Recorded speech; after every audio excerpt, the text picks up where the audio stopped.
ಇಲ್ಲಿ ವಾದವನ್ನ ಮಂಡಿಸಲಾಗ್ತಾ ಇದೆ. ಸಿ.ವಿ. ನಾಗೇಶ್ ಅವರು ವಾದವನ್ನ ಮಾಡ್ತಾ ಇದ್ದಾರೆ. ಪುನೀತ್ ಹೇಳಿಕೆಯ ವಿಚಾರಕ್ಕೆ ಸಂಬಂಧಪಟ್ಟಂತೆ ಪ್ರಮುಖವಾಗಿ ವಾದವನ್ನ ಮಂಡಿಸಲಾಗ್ತಾ ಇರುವಂತದ್ದು. ಪುನೀತ್ ಸ್ಟೇಟ್ಮೆಂಟ್ ಈ ಮುಂಚೆನೆ ಆರೋಪಿಗಳೆಲ್ಲ ಹೇಳಿದ್ರು ಕೂಡ ಅವರ ಸ್ಟೇಟ್ಮೆಂಟ್ ಅನ್ನ ತಡವಾಗಿ ಪಡ್ಕೊಂಡಿದ್ದು ಯಾಕೆ ಅಂತ ಪ್ರಶ್ನೆಯನ್ನ ಮಾಡ್ತಾ ಇದ್ದಾರೆ ಸಿ.ವಿ. ನಾಗೇಶ್ ಅವರು. ಅಂದ್ರೆ ಪೊಲೀಸರ ಇನ್ವೆಸ್ಟಿಗೇಷನ್ ಬಗ್ಗೆ ಅನುಮಾನವನ್ನ ವ್ಯಕ್ತಪಡಿಸ್ತಾ ಇದ್ದಾರೆ ಸಿ.ವಿ. ನಾಗೇಶ್. ಪುನೀತ್ 9ನೇ ತಾರೀಕು ಬೆಂಗಳೂರಿಗೆ ಬಂದಿದ್ದ, 10ನೇ ತಾರೀಕು ಡ್ಯೂಟಿಗೂ ಕೂಡ ಹೋಗಿದ್ದ. ಆದರೆ ಪೊಲೀಸರು ಆತನ ಹೇಳಿಕೆಯನ್ನ ತೆಗೆದುಕೊಂಡಿಲ್ಲ. ಪುನೀತ್ ಕೂಡ ಈ ಕೃತ್ಯದಲ್ಲಿ ಭಾಗಿಯಾದಂತೆ ಕಾಣಿಸ್ತಾ ಇದೆ. ಆದರೂ ತನಿಖಾಧಿಕಾರಿಗಳು ಪುನೀತ್ ಹೇಳಿಕೆ ತಡವಾಗಿ ಪಡೆದಿದ್ದಾದರೂ ಯಾಕೆ? ದರ್ಶನ್ ಪರ ವಕೀಲರ ಸಿ.ವಿ. ನಾಗೇಶ್ ಅವರ ಪ್ರಶ್ನೆ ಇದು. ಇತರೆ ಸಾಕ್ಷಿಗಳು ಪುನೀತ್ ಹೆಸರು ಹೇಳಿದ್ರು, ಪುನೀತ್ ಹೇಳಿಕೆ ತಡವಾಗಿ ದಾಖಲು ಮಾಡಿದ್ದಾರೆ. ಇತರೆ ಸಾಕ್ಷಿಗಳು ಪುನೀತ್ ಹೆಸರನ್ನ ಹೇಳಿದ್ರು ಕೂಡ ಪುನೀತ್ ಹೇಳಿಕೆಯನ್ನು ಮಾತ್ರ ತಡವಾಗಿ ದಾಖಲು ಮಾಡಲಾಗಿದೆ. 10 ರಿಂದ 12 ದಿನಗಳ ಬಳಿಕ ಇವರು ಹೇಳಿಕೆಯನ್ನ ಪಡಿತಾರೆ. ಪುನೀತನದ್ದು ಹೆಚ್ಚುವರಿ ಚಾರ್ಜ್ ಶೀಟ್ 1300 ಪುಟಗಳು ಹಾಕಿದ್ದಾರೆ. ಅದರಲ್ಲಿ ಏನೂ ಇಲ್ಲ. ಇವರ ಎಲ್ಲವನ್ನೂ ಕೂಡ ಸೃಷ್ಟಿ ಮಾಡಿರೋದು, ಅಂದ್ರೆ ಫ್ಯಾಬ್ರಿಕೇಟ್ ಮಾಡಿದ್ದಾರೆ. ಫ್ಯಾಬ್ರಿಕೇಟ್ ಅಂದ್ರೆ ಸೃಷ್ಟಿ ಮಾಡಿದ್ದಾರೆ ಇವರು. ಸಿ.ವಿ. ನಾಗೇಶ್ ಅವರು ಹೇಳ್ತಾರೆ ಅಡಿಷನಲ್ ಚಾರ್ಜ್ ಶೀಟ್ ಬಗ್ಗೆನೂ ಕೂಡ ಅನುಮಾನವನ್ನ ವ್ಯಕ್ತಪಡಿಸ್ತಾ ಇದ್ದಾರೆ ಸಿ.ವಿ. ನಾಗೇಶ್. ಈ ಮುಂಚಿನ ಚಾರ್ಜ್ ಶೀಟ್ ಇತ್ತಲ್ಲ, ಅದು 3991 ಪುಟಗಳ ಚಾರ್ಜ್ ಶೀಟ್ ಆಗಿತ್ತು. ಈಗ ಎರಡನೇ ಅಡಿಷನಲ್ ಚಾರ್ಜ್ ಶೀಟ್ ಇದೆಯಲ್ಲ, 1300 ಪುಟಗಳ ಚಾರ್ಜ್ ಶೀಟ್. ಅದು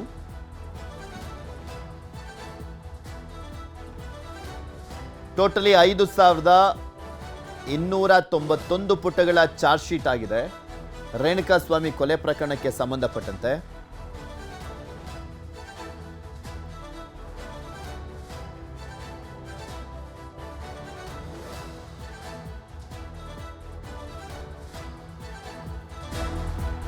ವಾದ ಪ್ರತಿವಾದ ನಡೀತಾ ಇದೆ. ಈ ಸಂದರ್ಭದಲ್ಲಿ ಸಿ.ವಿ. ನಾಗೇಶ್ ಅವರು ವಾದ ಮುಂದುವರಿಸ್ತಾ ಸಾಕಷ್ಟು ವಿಚಾರಗಳ ಬಗ್ಗೆ ವಾದವನ್ನು ಮಾಡ್ತಾ ಇದ್ದಾರೆ. ಅದರಲ್ಲೂ ಪುನೀತ್ ಸ್ಟೇಟ್ಮೆಂಟ್ ಬಗ್ಗೆ ವಾದವನ್ನು ಮಾಡ್ತಾ ಇದ್ದಾರೆ.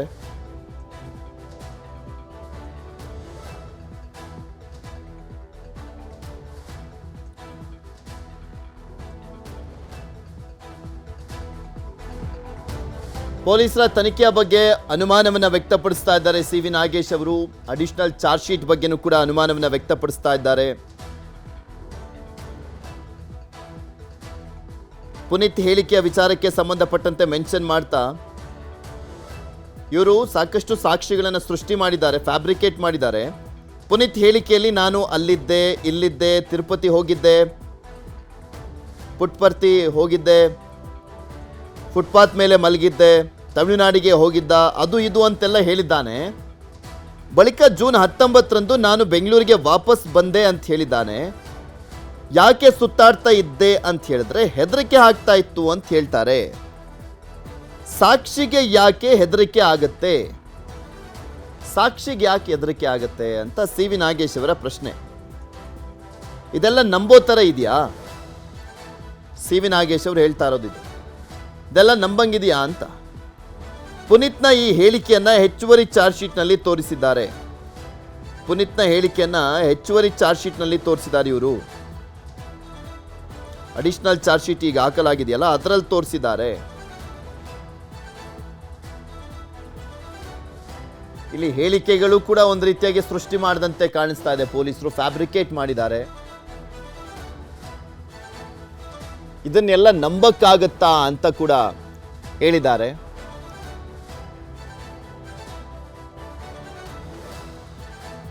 ತಿರುಪತಿಗೆ ಹೋಗಿದ್ದೆ, ತಮಿಳುನಾಡಿಗೆ ಹೋಗಿದ್ದೆ, ಫುಟ್ಪಾತಲ್ಲಿ ಮಲಗಿದ್ದೆ, ನಾನು ಅಲ್ಲಿದ್ದೆ, ಇಲ್ಲಿದ್ದೆ ಅಂತೆಲ್ಲ ಪುನೀತ್ ಹೇಳ್ತಾನಲ್ಲ, ಆತ ಸಾಕ್ಷಿ. ಅವನು ಯಾಕೆ ಎದುರ್ಕೊಳ್ಬೇಕು? ಅವನು ಯಾಕೆ ಎದುರ್ಕೊಳ್ತಾನಿಲ್ಲಿ? ಇದೆಲ್ಲ ನಂಬಬೇಕಾಗಾದ್ರೆ ಅಂತ ಸಿ.ವಿ. ನಾಗೇಶ್ ಹೇಳ್ತಾ ಇದ್ದಾರೆ. ಪುನೀತ್ನ ಈ ಹೇಳಿಕೆಯನ್ನು ಹೆಚ್ಚುವರಿ ಚಾರ್ಜ್ ಶೀಟ್ನಲ್ಲಿ ತೋರಿಸಿದ್ದಾರೆ. 161, 164ನಲ್ಲಿ ಇದೆಲ್ಲ ಹೇಳಿಲ್ವಾ ಅಂತ ಜಡ್ಜ್ ಕೇಳ್ತಾರೆ. ಇದು 161 ಅಥವಾ 164ನಲ್ಲಿ ಇದ್ಯಾವುದನ್ನು ಕೂಡ ಹೇಳಿಲ್ವಾ ಅಂತ ಜಡ್ಜ್ ಕೇಳ್ತಾರೆ.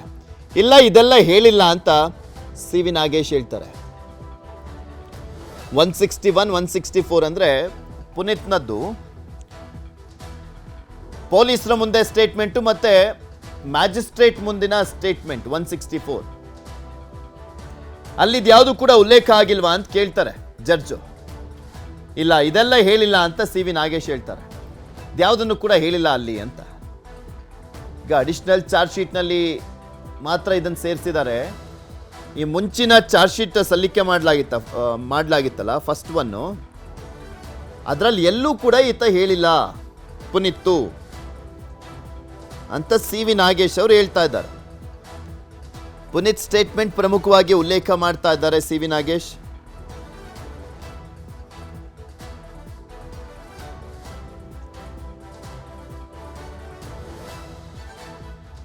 ಸಿ ವಿ ನಾಗೇಶ್ ಅವರು ತಮ್ಮ ವಾದವನ್ನ ಮುಂದುವರಿಸ್ತಾ ಎಲ್ಲೆಲ್ಲಿ ವ್ಯತ್ಯಾಸಗಳು ಕಂಡು ಬರ್ತಾ ಇದೆ, ಡೌಟ್ಸ್ಗಳು ಇದ್ದಾವೆ ಅನ್ನುವಂಥದ್ದನ್ನ ಹೇಳ್ತಾ ಇದ್ದಾರೆ. ಇವೆಲ್ಲವೂ ಕೂಡ ಕಟ್ಟುಕತೆ ಸೃಷ್ಟಿ ಮಾಡಲಾಗಿದೆ ಅನ್ನುವಂಥದ್ದನ್ನ ಕೂಡ ಪ್ರಮುಖವಾಗಿ ಮೆನ್ಷನ್ ಮಾಡ್ತಾ ಇರುವಂಥದ್ದು. ನಿಮಗೆ ವಾದ ನಡೆಯುತ್ತೆ. ಸಿ ವಿ ನಾಗೇಶ್ ಅವರ ವಾದ ಮುಗಿದ ಬಳಿಕ SPP ಪ್ರಸನ್ನಕುಮಾರ್ ಅವರು ಇವತ್ತೇ ವಾದವನ್ನು ಮಂಡಿಸ್ತಾರಾ, ಅಥವಾ ಇವತ್ತು ಪವಿತ್ರ ಗೌಡ, ನಾಗರಾಜ್, ಲಕ್ಷ್ಮಣ್, ಅನುಕುಮಾರ್ ಇವರೆಲ್ಲರದ್ದು ಕೂಡ ವಿಚಾರಣೆ ಇದೆ. ಅವ್ರದ್ದು ಅರ್ಜಿ ವಿಚಾರಣೆ ಇರುವಂಥದ್ದು. ಅವ್ರದಕ್ಕೆಲ್ಲ ಇವತ್ತೇ ಅವಕಾಶ ಸಿಗುತ್ತಾ ಅಥವಾ ಅದು ಮುಂದೂಡಿಕೆ ಆಗುತ್ತಾ ಮತ್ತೆ ಅನ್ನುವಂಥದ್ದನ್ನು ಕಾದು ನೋಡಬೇಕು.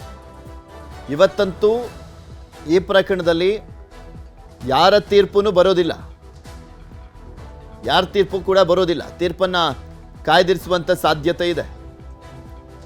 ಸಿ ವಿ ನಾಗೇಶ್ ಅವರು ವಾದವನ್ನು ಮಾಡ್ತಾ ಇದ್ದಾರೆ. ವಾದವನ್ನು ಮಾಡ್ತಾ ಪುನೀತ್ ಹೇಳಿಕೆಯನ್ನು ಉಲ್ಲೇಖ ಮಾಡ್ತಾ ಇದ್ದಾರೆ. ಕನಕಪುರದ ಒಂದು ಮೊಬೈಲ್ ಅಂಗಡಿಯಲ್ಲಿ ಮೊಬೈಲ್ ಖರೀದಿ ಮಾಡಿ ಬಳಿಕ ಬೆಂಗಳೂರಿಗೆ ಬಂದು ಸ್ಯಾಮ್ಸಂಗ್ ಮೊಬೈಲ್ನಲ್ಲಿ ಸಿಮ್ ತೆಗೆದು ಬೇಸಿಕ್ ಸೆಟ್ಗೆ ಸಿಮ್ ಹಾಕ್ಕೊಂಡು ಹಳೆ ಮೊಬೈಲ್ ಮನೆಯಲ್ಲೇ ಇಟ್ಟಿದ್ದೆ ಅಂತ ಹೇಳಿದ್ದಾನೆ ಪುನೀತ್. ಸಿ ವಿ ನಾಗೇಶ್ ಅವರು ವಾದವನ್ನು ಮಾಡ್ತಾ ಇನ್ನು ಕೆಲವು ಪ್ರಮುಖ ವಿಚಾರಗಳನ್ನು ಮೆನ್ಷನ್ ಮಾಡ್ತಾ ಇದ್ದಾರೆ.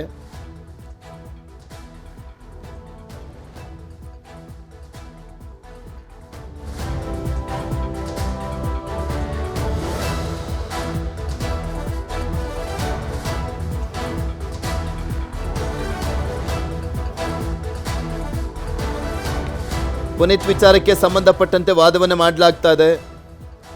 ಜೂನ್ 11ರಿಂದ 19ರವರೆಗೂ ಊರೂರು ಸುತ್ಕೊಂಡು ಬಂದಿದ್ದಾನೆ. ಆದರೆ ಟವರ್ ಲೊಕೇಶನ್ ಹಲವು ಕಡೆ ಜಂಪ್ ಆಗ್ತಾ ಬಂದಿದೆ.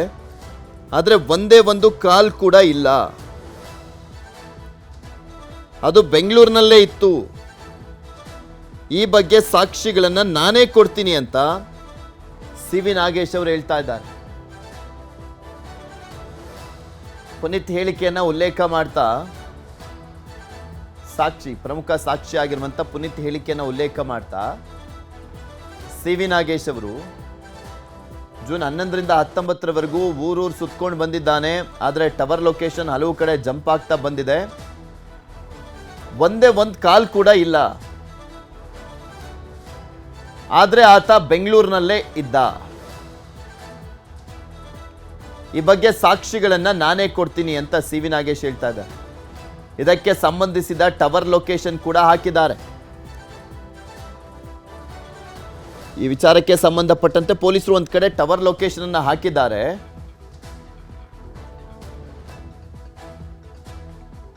ಆತ ಬೇಸಿಕ್ ಸೆಟ್ ಅನ್ನ ಯೂಸ್ ಮಾಡ್ತಾ ಇದ್ದ. ಪುನೀತ್ ಮೊಬೈಲ್ ಟವರ್ ಲೊಕೇಶನ್ನೇ ಒಂದು ರೀತಿಯಾದಂಥ ಸೃಷ್ಟಿ ಅಂತ ಕೂಡ ಆರೋಪವನ್ನು ಮಾಡ್ತಾ ಇದ್ದಾರೆ.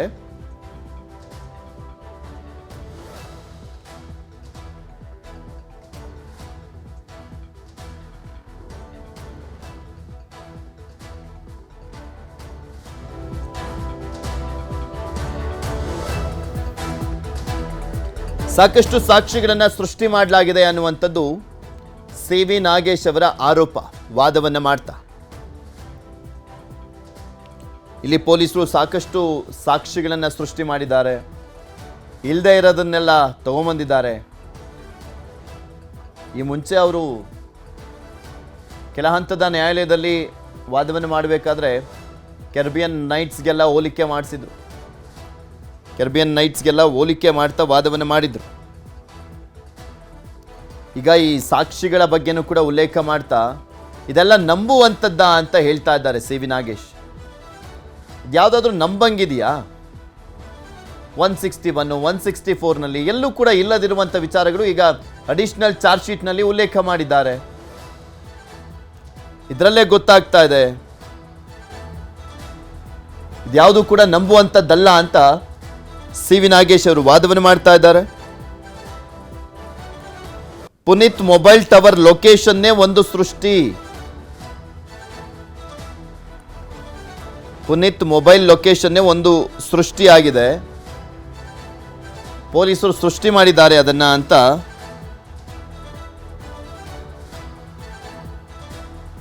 ವಾದವನ್ನು ಮಾಡ್ತಾ ಇದ್ದಾರೆ ಸಿ ವಿ ನಾಗೇಶ್.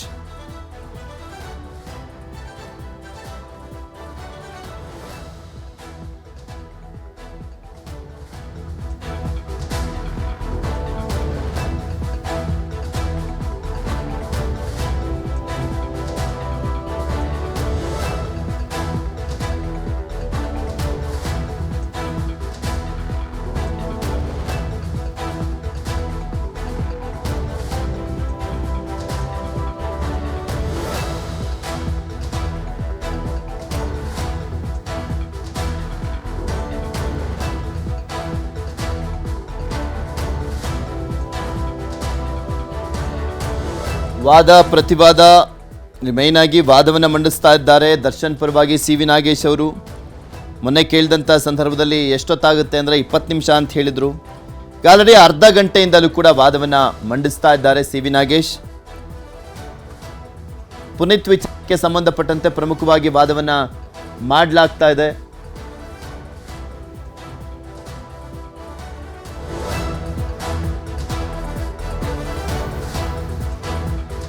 ಊರಿಂದ ಊರಿಗೆ ಹೋಗಿದ್ದ ಅಂತ ಮೊಬೈಲ್ ಬೆಂಗಳೂರಿನಲ್ಲೇ ಇತ್ತು ಅಂತ ಕೂಡ ಹೇಳಲಾಗ್ತಾ ಇದೆ. ಊರಿಂದ ಊರಿಗೆ ಹೋಗಿದ್ದ ಅಂತ ಹೇಳಲಾಗ್ತಾ ಇದೆ. ಆದರೆ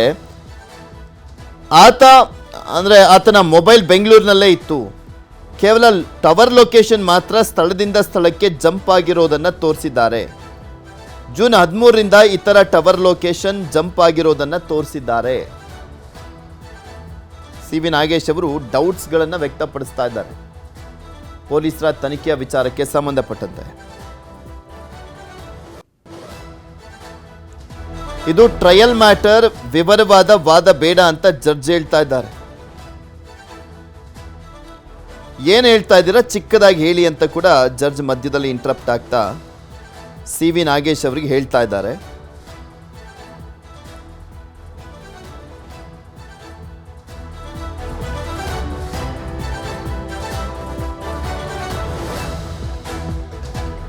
ವಾದ ಪ್ರತಿವಾದದ ಸಂದರ್ಭದಲ್ಲಿ ಸ್ಪೆಷಲಿ ಇನ್ನೂ ಪ್ರತಿವಾದ ಆಗಿಲ್ಲ, ಇದರಲ್ಲಿ ವಾದ ಮಾತ್ರ ಆಗ್ತಾ ಇದೆ. ಒನ್ ಸೈಡೆಡ್ ವಾದ ಮಾತ್ರ ಇನ್ನೂ ಆಲಿಸಲಾಗ್ತಾ ಇದೆ. ಸಿ ವಿ ನಾಗೇಶ್ ಅವರು ಮಾತ್ರ ಇನ್ನು ದರ್ಶನ್ ಪರವಾಗಿ ವಾದವನ್ನು ಮಾಡ್ತಾ ಇರುವಂಥದ್ದು. ಟ್ರಯಲ್ ಮ್ಯಾಟರ್, ವಿವರವಾದಂಥ ವಾದ ಬೇಡ, ಚಿಕ್ಕದಾಗಿ ಹೇಳಿ ಅಂತ ಜಡ್ಜ್ ಕೂಡ ಸೂಚನೆಯನ್ನು ಕೊಡ್ತಾ ಇದ್ದಾರೆ ಸಿ ವಿ ನಾಗೇಶ್ ಅವರಿಗೆ. ಏನು ಹೇಳ್ತಾ ಇದ್ದೀರಾ ಅದನ್ನೇ ಚಿಕ್ಕದಾಗಿ ಹೇಳಿ ಅಂತ ಸಿ ವಿ ನಾಗೇಶ್ ಅವರಿಗೆ ಜಡ್ಜ್ ಮಧ್ಯದಲ್ಲಿ ಇಂಟರಪ್ಟ್ ಆಗಿ ಸೂಚನೆಯನ್ನು ಕೊಡ್ತಾ ಇದ್ದಾರೆ. ಮೊಬೈಲ್ ಟವರ್ ಲೊಕೇಶನ್ ವಿಚಾರಕ್ಕೆ ಸಂಬಂಧಪಟ್ಟಂತೆ ಅನುಮಾನವನ್ನು ವ್ಯಕ್ತಪಡಿಸಲಾಗ್ತಾ ಇರುವಂಥದ್ದು.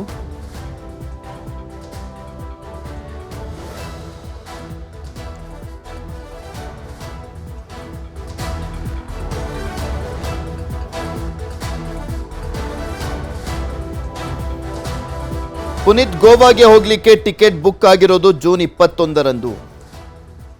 ಆದರೆ ರೇಣುಕಾಸ್ವಾಮಿ ಕೊಲೆ ಆಗಿರೋದು ಜೂನ್ 8ನೇ ತಾರೀಕು. ಕೆಲವೊಂದು ಕ್ಲಾರಿಫಿಕೇಶನ್ ಅನ್ನ ಕೊಡುವಂತ ಕೆಲಸ ಕೂಡ ಆಗ್ತದೆ ಸಿ ವಿ ನಾಗೇಶ್ ಅವರಿಂದ.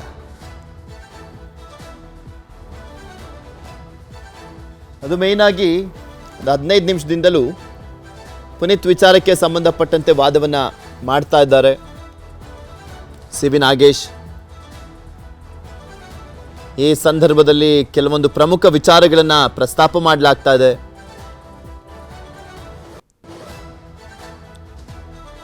ಪುನೀತ್ ಗೋವಾಗೆ ಹೋಗಿದ್ದು ಜೂನ್ 11ರಂದು. ಪುನೀತ್ ಗೋವಾಗೆ ಹೋಗಲಿಕ್ಕೆ ಟಿಕೆಟ್ ಬುಕ್ ಆಗಿರೋದು ಜೂನ್ 21. ಆದರೆ ಪುನೀತ್ ಗೋವಾಗೆ ಹೋಗಿದ್ದು ಜೂನ್ 11ರಂದು. ಅಂದರೆ ಹೆದರ್ಕೊಂಡು ಏನು ಗೋವಾಗೆ ಹೋಗಿಲ್ಲ, ಗೋವಾಗೆ ಹೇಗೋ ಪ್ಲಾನ್ ಮೊದಲೇ ಇತ್ತು ಅಂತ ಕೂಡ ಸಿ ವಿ ನಾಗೇಶ್ ಅವರು ಹೇಳ್ತಾ ಇದ್ದಾರೆ. ವಾದವನ್ನು ಮಾಡುವಂಥ ಸಂದರ್ಭದಲ್ಲಿ ಪುನೀತ್ ವಿಚಾರಕ್ಕೆ ಸಂಬಂಧಪಟ್ಟಂತೆ ಹೇಳ್ತಾ, ಪುನೀತ್ ಗೋವಾಗೆ ತೆರಳಲಿಕ್ಕೆ ಜೂನ್ 21ಕ್ಕೆ ಬುಕ್ ಆಗಿತ್ತು. ರೇಣುಕಾಸ್ವಾಮಿ ಕೊಲೆ ಆಗಿದ್ದು ಜೂನ್ 8ನೇ ತಾರೀಕು. ಆದರೆ ಪುನೀತ್ ಗೋವಾಗೆ ಹೋಗಿದ್ದು ಜೂನ್ 11ನೇ ತಾರೀಕು. ಆತ ಏನು ಹೆದರ್ಕೊಂಡು ಏನು ಗೋವಾಗೆ ಹೋಗಿಲ್ಲ, ಗೋವಾಗೆ ಹೆಂಗಿದ್ರೂ ಪ್ಲ್ಯಾನ್ ಇತ್ತು, ಮೊದಲೇ ಇತ್ತು ಪ್ಲ್ಯಾನು. ಸೊ ಹಂಗಾಗಿ ಹೋಗಿದ್ದಾನೆ. ಪುನೀತ್ ಮೊಬೈಲ್ನಲ್ಲಿ ರಿಟ್ರೀವ್ ಆದ ಫೋಟೋವನ್ನು ಜಡ್ಜ್ಗೆ ನೀಡಿದ್ದಾರೆ ಸಿ ವಿ ನಾಗೇಶ್. ಪುನೀತ್ ಮೊಬೈಲ್ನಲ್ಲಿ ರಿಟ್ರೀವ್ ಆದಂತಹ ಫೋಟೋವನ್ನು ವಿಶ್ವಜಿತ್ ಶೆಟ್ಟಿ ಅವರಿಗೆ ಸಿ ವಿ ನಾಗೇಶ್ ಅವರು ಕೊಟ್ಟಿದ್ದಾರೆ.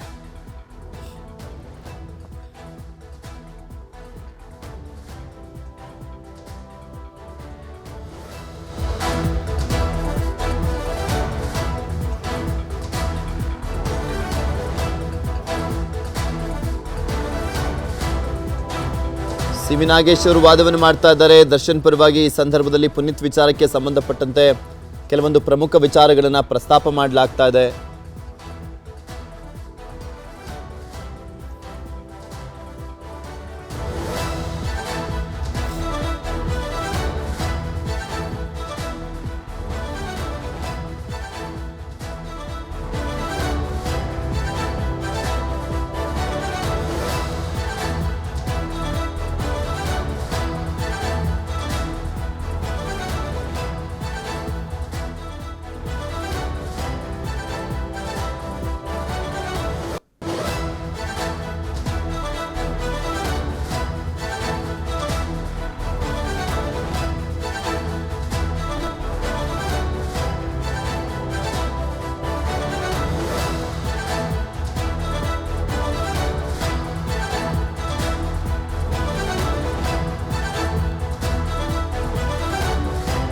ಸಿ ವಿ ನಾಗೇಶ್ ಅವರು ವಾದವನ್ನು ಮಾಡುವಂಥ ಸಂದರ್ಭದಲ್ಲಿ ರಿಟ್ರೀವ್ ಆದಂಥ ಫೋಟೋಗಳನ್ನು ಪರಿಶೀಲನೆ ಮಾಡಿ ಅಂತ ಜಡ್ಜ್ಗೂ ಕೂಡ ಕೊಟ್ಟಿದ್ದಾರೆ ಸಿ ವಿ ನಾಗೇಶ್ ಅವರು. ಪುನೀತ್ ಮೊಬೈಲ್ನಲ್ಲಿ ರಿಟ್ರೀವ್ ಆದಂಥ ಫೋಟೋ, ಈ ಫೋಟೋಗಳು ಜೂನ್ 8ರಂದು ತೆಗೆದಿರುವಂಥದ್ದು ಅಂತ ಪ್ರಾಸಿಕ್ಯೂಷನ್ ಹೇಳ್ತಾ ಇದೆ. ಕೆಲವೊಂದು ಫೋಟೋಗಳನ್ನು ಜೂನ್ 8ನೇ ತಾರೀಕು ತೆಗೆದಿರೋದು ಅಂತ ಪ್ರಾಸಿಕ್ಯೂಷನ್ ಹೇಳ್ತಾ ಇದೆ. ಆರೋಪಿ ರವಿಶಂಕರ್ ಈ ಫೋಟೋದಲ್ಲಿ ಜೀನ್ಸ್ ಪ್ಯಾಂಟ್ ಟಿ ಶರ್ಟ್ ಅನ್ನು ಧರಿಸಿದ್ದಾರೆ. ಆರೋಪಿ ರವಿಶಂಕರ್, ಈ ರವಿಶಂಕರ್ ಯಾರು ಅಂದರೆ ಇಟಿಯೋಸ್ ಇದೆಯಲ್ಲ, ಇಟಿಯೋಸ್ ಕಾರ್ ಚಿತ್ರದುರ್ಗದಿಂದ ಬಂದಲ್ಲ, ಇಟಿಯೋಸ್ ಕಾರ್ನ ಮಾಲೀಕ. ದರ್ಶನ್ ನೋಡ್ಬೋದು ಅನ್ನುವಂಥ ಆಸೆಯಲ್ಲಿ ಬಂದ ರವಿಶಂಕರ್. ಆತ ಜೂನ್ 8ನೇ ತಾರೀಕು ಜೀನ್ಸ್ ಪ್ಯಾಂಟ್ ಟಿ ಶರ್ಟ್ ಅನ್ನು ಧರಿಸಿದ್ದಾರೆ ಅಂತಿದೆ. ಅನುಕುಮಾರ್, ಆರೋಪಿ ಅನುಕುಮಾರ್ ಈ ಫೋಟೋದಲ್ಲಿ ಜೀನ್ಸ್ ಪ್ಯಾಂಟ್ ಮತ್ತು ಟಿ ಶರ್ಟ್ ಅನ್ನು ಧರಿಸಿದ್ದಾರೆ. ಆದರೆ ಪೊಲೀಸರು ಅವನ ಪ್ಯಾಂಟ್ ಅನ್ನೇ ಬದಲಾಯಿಸಿದ್ದಾರೆ.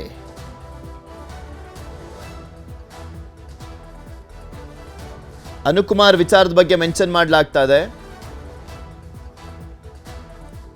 ಈ ಸಂದರ್ಭದಲ್ಲಿ ದರ್ಶನ್ ಜೊತೆ ಅನುಕುಮಾರ್ ಫೋಟೋ ತೆಗೆಸ್ಕೊಂಡಿದ್ದಾನೆ.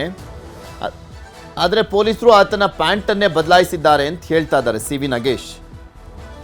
ಫೋಟೋದಲ್ಲಿ ಇರುವಂಥ ಪ್ಯಾಂಟು, ಇವರು ತೋರಿಸಿರುವಂಥ ಪ್ಯಾಂಟೇ ಬೇರೆ ಬೇರೆ ಅಂತ ಸಿ ವಿ ನಾಗೇಶ್ ಅವರು ವಾದವನ್ನು ಮಾಡ್ತಾ ಇದ್ದಾರೆ ಫೋಟೋದ ವಿಚಾರಕ್ಕೆ ಸಂಬಂಧಪಟ್ಟಂತೆ.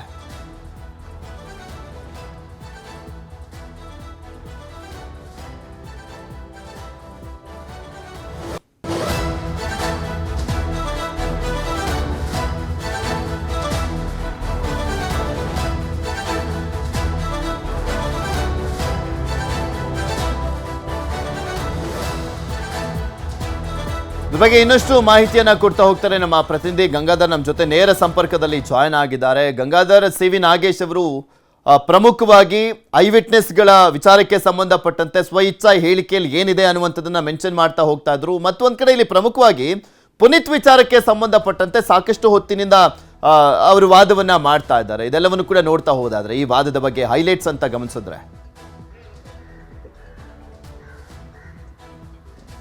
ಪೃಥ್ವಿರಾಜ್, ಪ್ರಮುಖವಾಗಿ ಇಲ್ಲಿ ಆರೋಪಿ ದರ್ಶನ್ ಜಾಮೀನು ಅರ್ಜಿ ವಿಚಾರಣೆ ಏನು ನಡೀತಾ ಇದೆ, ಈ ಸಂದರ್ಭದಲ್ಲಿ ಸುದೀರ್ಘವಾಗಿ ಸಿ.ವಿ. ನಾಗೇಶ್ ಅವರು ವಾದ ಮಾಡ್ತಾ ಇರುವಂತದ್ದು.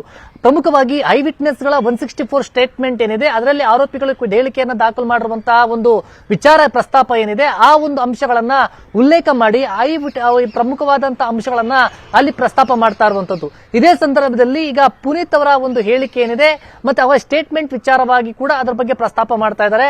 ಮತ್ತೆ ಈ ಒಂದು ಸಾಕ್ಷ್ಯಗಳನ್ನ ಅಂದ್ರೆ ಈ ಒಂದು ಸೃಷ್ಟಿ ಅಂದ್ರೆ ಟವರ್ ಲೊಕೇಶನ್ ಅಂದ್ರೆ ಪುನೀತ್ ಊರೂರು ಸುತ್ತಕೊಂಡು ಗೋವಾಗೆ ಹೋಗಿ ಅನಂತರ ರಿಟರ್ನ್ ಆಗಿರುವಂತದ್ದು, ಮತ್ತೆ ಸುಮಾರು ಜೂನ್ 11ನೇ ತಾರೀಕಿಗೆ ಟಿಕೆಟ್ ಬುಕ್ ಆಗಿ ಪ್ರೀ ಪ್ಲಾನ್ಡ್ ಆಗಿತ್ತು. ಆದ್ರೆ ಇದನ್ನು ಹೋಗಿ ಅಂದ್ರೆ ಜೂನ್ 21ನೇ ತಾರೀಕಲ್ಲಿಗೆ ಗೋವಾಗೆ ಹೋಗಿ ಬಂದಿದ್ದ ಅನ್ನೋದೇನು ಪ್ಲಾನ್ ಒಂದು ಕಂಟೆಂಟ್ ಏನಿತ್ತು ಅದನ್ನ ಪ್ರಮುಖವಾಗಿ ಉಲ್ಲೇಖವನ್ನ ಮಾಡಲಾಗ್ತಾ ಇದೆ. ಯಾಕಂದ್ರೆ ಈಗಾಗಲೇ ಪುನೀತ್ ಫೋನಲ್ಲಿ ರಿಟ್ರೀವ್ ಆದಂತಹ ಒಂದು ಫೋಟೋವನ್ನ ಕೂಡ ಸಿ.ವಿ. ನಾಗೇಶ್ ಅವರು ಈಗ ಜಡ್ಜ್ ಮುಂದೆ ಕೊಟ್ಟಿರುವಂತದ್ದು. ಹೀಗಾಗಿ ಪ್ರಮುಖವಾಗಿ ಅಲ್ಲಿ ಅಂದ್ರೆ ಈ ಮೊಬೈಲ್ ನ ಒಂದು ರಿಟ್ರೀವ್ ರಿಪೋರ್ಟ್ ಆಗಿರ್ಬೋದು ಅಥವಾ ಟವರ್ ಲೊಕೇಶನ್ ಟ್ರ್ಯಾಕ್ ಒಂದು ಏನಿದೆ ಟೆಕ್ನಿಕಲ್ ಒಂದು ಎವಿಡೆನ್ಸ್ ಅದು ಸೃಷ್ಟಿ ಅಂತೇಳಿ ಗಂಭೀರವಾದಂತಹ ಒಂದು ಆರೋಪವನ್ನು ಮಾಡಿ ಸಿ.ವಿ. ನಾಗೇಶ್ ಅವರು ವಾದ ಮಾಡ್ತಾ ಇದ್ದಾರೆ. ಇಲ್ಲಿ ಪ್ರಮುಖವಾಗಿ ಕೇವಲ ಪುನೀತ್ ಅಷ್ಟೇ ಅಲ್ಲ, ಸೆಕ್ಯೂರಿಟಿ ಗಾರ್ಡ್ ಆಗಿರ್ಬೋದು, ಮಧುಸೂದನ್ ಅಂತೇಳಿ ಐ ವಿಟ್ನೆಸ್ ಸಾಕ್ಷಿ ಆಗಿರ್ಬೋದು, ಉಳಿದ ಈ ಒಂದು ಸಾಕ್ಷಿಗಳೇನಿದ್ದಾರೆ ಅಂದ್ರೆ ಶೆಡ್ ಬಳಿ ಇದ್ದಂತ ನೋಡಿದಂತವ್ರು ಯಾರಿದ್ದಾರೆ ಹೇಳಿಕೆಯನ್ನು ದಾಖಲು ಮಾಡಲಾಗಿತ್ತು. ಅದರ ಬಗ್ಗೆ ಹೋದ ಬಂದ ಅನ್ನೋ ಒಂದು ಕಾನ್ಸೆಪ್ಟ್ ಅಲ್ಲಿ ಅಂದ್ರೆ ಆ ಒಂದು ಅಂಶವನ್ನ ಪ್ರಮುಖವಾಗಿ ಉಲ್ಲೇಖ ಮಾಡಲಾಗ್ತಾ ಇರುವಂತದ್ದು. ಯಾಕಂದ್ರೆ ಇಲ್ಲಿ ದರ್ಶನ್ ಯಾರು ಬರ್ತಾರೆ, ಇಲ್ಲಿ ಯಾರು ಕೂಡ ಒಳಗಡೆ ಹೋಗಬಾರ್ದಂತ ಒಬ್ಬ ಸ್ಟೇಟ್ಮೆಂಟ್ ಅನ್ನ ಕೊಡ್ತಾರೆ, ಮತ್ತೊಬ್ಬ ಕಾರುಗಳು ಒಳಗಡೆ ಹೋದ್ವು ಕೆಳಗಡೆ ಬಂದು ಯಾರು ಒಳಗಡೆ ಹೋಗಿದ್ವು ಗೊತ್ತಿಲ್ಲ ಅನ್ನೋ ರೀತಿಯಲ್ಲಿ ಒಬ್ಬ ಸ್ಟೇಟ್ಮೆಂಟ್ ಅನ್ನ ಕೊಡ್ತಾನೆ. ಈ ರೀತಿಯಾಗಿ ಊಹಾಪೋಹ ಉಪಕಲ್ಪಿತವಾದಂತಹ ಒಂದು ಹೇಳಿಕೆಗಳನ್ನ 164 ಸ್ಟೇಟ್ಮೆಂಟ್ ಅನ್ನ ಪಡ್ಕೊಳ್ಳಲಾಗಿದೆ ಅನ್ನೋ ರೀತಿಯಲ್ಲಿ ಗಂಭೀರವಾದಂತಹ ವಾದವನ್ನ ಸಿ.ವಿ. ನಾಗೇಶ್ ಅವರು ಮಾಡ್ತಾ ಇದ್ದಾರೆ. ಆದ್ರೆ ನಿನ್ನೆ ಅಂದ್ರೆ ಮೊನ್ನೆ ನಡೆದಂತಹ ಒಂದು ವಿಚಾರಣೆಯ ಸಂದರ್ಭದಲ್ಲಿ ಅದರಲ್ಲಿ FSL ರಿಪೋರ್ಟ್ಗಳಾಗಿರ್ಬೋದು ಮತ್ತೆ ಸಾಕ್ಷಿಗಳ ವಿಚಾರದಲ್ಲಿ ಅಲ್ಲಿ ಪ್ರಮುಖವಾಗಿ ಸಿ.ವಿ. ನಾಗೇಶ್ ಅವರು ವಾದವನ್ನ ಮಾಡಿದ್ರು. ಇವತ್ತು ಎಲ್ಲ ಐ ವಿಟ್ನೆಸ್ ಗಳ ಒಂದು ವಿಚಾರವನ್ನ ಪ್ರಸ್ತಾಪ ಮಾಡ್ತಾ ಇರುವಂತದ್ದು. ಐ ವಿಟ್ನೆಸ್ ಗಳ ಒಂದು ಹೇಳಿಕೆಯನ್ನು 164 ಸ್ಟೇಟ್ಮೆಂಟ್ ಅನ್ನ ಪಡ್ಕೊಳ್ಳುವಂತಹ ಸಂದರ್ಭದಲ್ಲಿ ಇವರು ಯಾವ ರೀತಿ ಲೋಪವನ್ನ ಮಾಡಿದ್ದಾರೆ ಅನ್ನೋದನ್ನ ತನಿಖಾಧಿಕಾರಿಗಳ ಒಂದು ವಿಚಾರವನ್ನ ಅಲ್ಲಿ ಪ್ರಸ್ತಾಪ ಮಾಡಲಾಗ್ತಾ ಇದೆ. ಅಂದ್ರೆ ಪುನೀತ್ ಆ ಘಟನೆ ಆದಂತಹ ಸಂದರ್ಭದಲ್ಲಾಗಿರ್ಬೋದು ಮತ್ತೆ ರವಿಶಂಕರ್ ಜೊತೆಯಲ್ಲಿ ಫೋಟೋ ತೆಗೆದುಕೊಂಡಂತಹ ಒಂದು ವಿಚಾರ ಆಗಿರ್ಬೋದು ಮತ್ತೆ ಈ ಸ್ಟೇಟ್ಮೆಂಟ್ ಪಡ್ಕೊಂಡಂತಹ ದಿನ ಆಗಿರ್ಬೋದು, ಅಂದ್ರೆ ಈ ಆರೋಪ ಅಂದ್ರೆ ಆ ಘಟನಾ ಸಂದರ್ಭದಲ್ಲಿ ಇದ್ದಂತದ್ದು ಹೊರತುಪಡಿಸಿ ಇವರು ಡಿಲೇ ಮಾಡಿ ವಿಳಂಬ ಮಾಡಿ ಹೇಳಿಕೆಯನ್ನು ದಾಖಲು ಮಾಡಿಕೊಂಡಿರುವಂತಹ ಒಂದು ಅಂಶವನ್ನು ಕೂಡ ಅಲ್ಲಿ ಒತ್ತಿ ಅಲ್ಲಿ ಒಂದು ಸಿ.ವಿ. ನಾಗೇಶ್ ಅವರು ವಾದವನ್ನ ಮಾಡ್ತಾ ಇದ್ದಾರೆ. ಈ ಮೂಲಕವಾಗಿ ಇಲ್ಲಿ ಸಿ.ವಿ. ನಾಗೇಶ್ ಅವರು ಇಡೀ ಈ ಒಂದು ಪ್ರಕರಣದಲ್ಲಿ ಐ ವಿಟ್ನೆಸ್ ಸಾಕ್ಷಿಗಳ ಒಂದು ವಿಚಾರದಲ್ಲಿ ತನಿಖಾಧಿಕಾರಿಗಳು ಏನೆಲ್ಲ ಮಾಡಿದ್ದಾರೆ ಅದನ್ನ ಸರಿ ಇಲ್ಲ ಅನ್ನೋ ರೀತಿಯಲ್ಲಿ ಪ್ರಮುಖವಾಗಿ ಅದನ್ನ ವಾದ ಮಾಡ್ತಾ ಇರುವಂತದ್ದು. ಮತ್ತೆ ಅವರು ಕೊಟ್ಟಿರುವಂತಹ ಹೇಳಿಕೆಗಳು ತನಿಖಾಧಿಕಾರಿಗಳು ಹೇಳುವ ರೀತಿಯಲ್ಲಿ ಇವರು ಸ್ಟೇಟ್ಮೆಂಟ್ ಅನ್ನ ಕೊಟ್ಟಿದ್ದಾರೆ, ಅದನ್ನ ಅದೇ ರೀತಿಯಲ್ಲಿ ತೆಗೆದುಕೊಂಡಿದ್ದಾರೆ. ಮತ್ತೆ ಟೆಕ್ನಿಕಲ್ ಎವಿಡೆನ್ಸ್ ಗಳನ್ನ ಸಂಗ್ರಹ ಮಾಡಿರುವಂತದ್ದು ಅದು ನಾನು ಕೂಡ ಸೃಷ್ಟಿ ಮಾಡಬಲ್ಲೆ, ಅದನ್ನೆಲ್ಲ ಕೂಡ ಟ್ರ್ಯಾಕ್ ನಾನು ತೋರಿಸ್ತೀನಿ. ಮೊಬೈಲ್ ಬೆಂಗಳೂರಲ್ಲೇ ಇತ್ತು, ಸಿಮ್ ಖರೀದಿ ಮಾಡಿರುವಂತದ್ದಾಗಿರ್ಬೋದು, ಸ್ಯಾಮ್ಸಂಗ್ ಮೊಬೈಲ್ ಆಗಿರ್ಬೋದು, ಇದು ಟ್ರ್ಯಾಕ್ ಮಾಡಿರುವಂತದ್ದೇನಿದೆ ಇವರು ಎಲ್ಲಾ ರೀತಿಯ ಟವರ್ ಲೊಕೇಶನ್ ಟ್ರ್ಯಾಕ್ ಮಾಡಿ ಆ ಒಂದು ಲೊಕೇಶನ್ ಸಮೇತವಾಗಿ ಇವರು ಚಾರ್ಜ್ ಶೀಟ್ ಅಲ್ಲಿ ಅಡಿಷನಲ್ ಚಾರ್ಜ್ ಶೀಟ್ ಅಲ್ಲಿ ಉಲ್ಲೇಖವನ್ನ ಮಾಡಿದ್ದಾರೆ. ಅದು ಮೊಬೈಲ್ ಬೆಂಗಳೂರಲ್ಲೇ ಇತ್ತು ಅಂತೇಳಿ ಆ ಬಗ್ಗೆ ನಾನು ಬೇಕಾದ್ರೆ ಎವಿಡೆನ್ಸ್ ತೋರಿಸ್ತೀನಿ ಅನ್ನೋ ರೀತಿಯಲ್ಲಿ ಕೂಡ ಸಿ.ವಿ. ನಾಗೇಶ್ ಅವರು ವಾದ ಮಾಡ್ತಾ ಇದ್ದಾರೆ. ಜೊತೆಯಲ್ಲಿ ಪ್ರಮುಖವಾಗಿ ಇವತ್ತಿನ ದಿನವೂ ಕೂಡ ನೋಡೋದಾದ್ರೆ ಪವಿತ್ರ ಗೌಡ ಜಾಮೀನು ಅರ್ಜಿ ವಿಚಾರಣೆ ನಡೆಯುವಂತದ್ದು ಬಹುತೇಕ ಡೌಟ್ ಅಂತ ಹೇಳ್ಬೋದು. ಯಾಕಂದ್ರೆ ಸುದೀರ್ಘವಾಗಿ ಇನ್ನೂ ಕೂಡ ಸಿ.ವಿ. ನಾಗೇಶ್ ಅವರು ದರ್ಶನ್ ಪರವಾಗಿ ಇನ್ನೂ ಕೂಡ ವಾದವನ್ನ ಮಾಡ್ತಾ ಇದ್ದಾರೆ. ಅಂದ್ರೆ ಹೆಚ್ಚಾಗಿ ಟ್ರಯಲ್ ರೀತಿಯಲ್ಲಿ ವಾದ ಮಾಡೋದು ಬೇಡ, ಸಿಂಪಲ್ ಆಗಿ ಒಂದು ವಾದವನ್ನ ಮಾಡಿ ಪ್ರಮುಖವಾದಂತಹ ಅಂಶಗಳನ್ನು ಹೇಳಿ ಅಂತೇಳಿ ನ್ಯಾಯಮೂರ್ತಿಗಳು ಕೂಡ ಅಭಿಪ್ರಾಯವನ್ನು ವ್ಯಕ್ತಪಡಿಸಿದ್ರು. ಅದೇ ರೀತಿಯಾಗಿ ಎವಿಡೆನ್ಸ್ ಗಳನ್ನ ಮುಂದಿಟ್ಟುಕೊಂಡು ಅದರ ಈ ಒಂದು ಅಡಿಷನಲ್ ಚಾರ್ಜ್ ಶೀಟ್ ವಿಚಾರಗಳನ್ನ ಆ ಬಗ್ಗೆ ಪ್ರಸ್ತಾಪ ಮಾಡ್ತಾ ಇರುವಂತದ್ದು.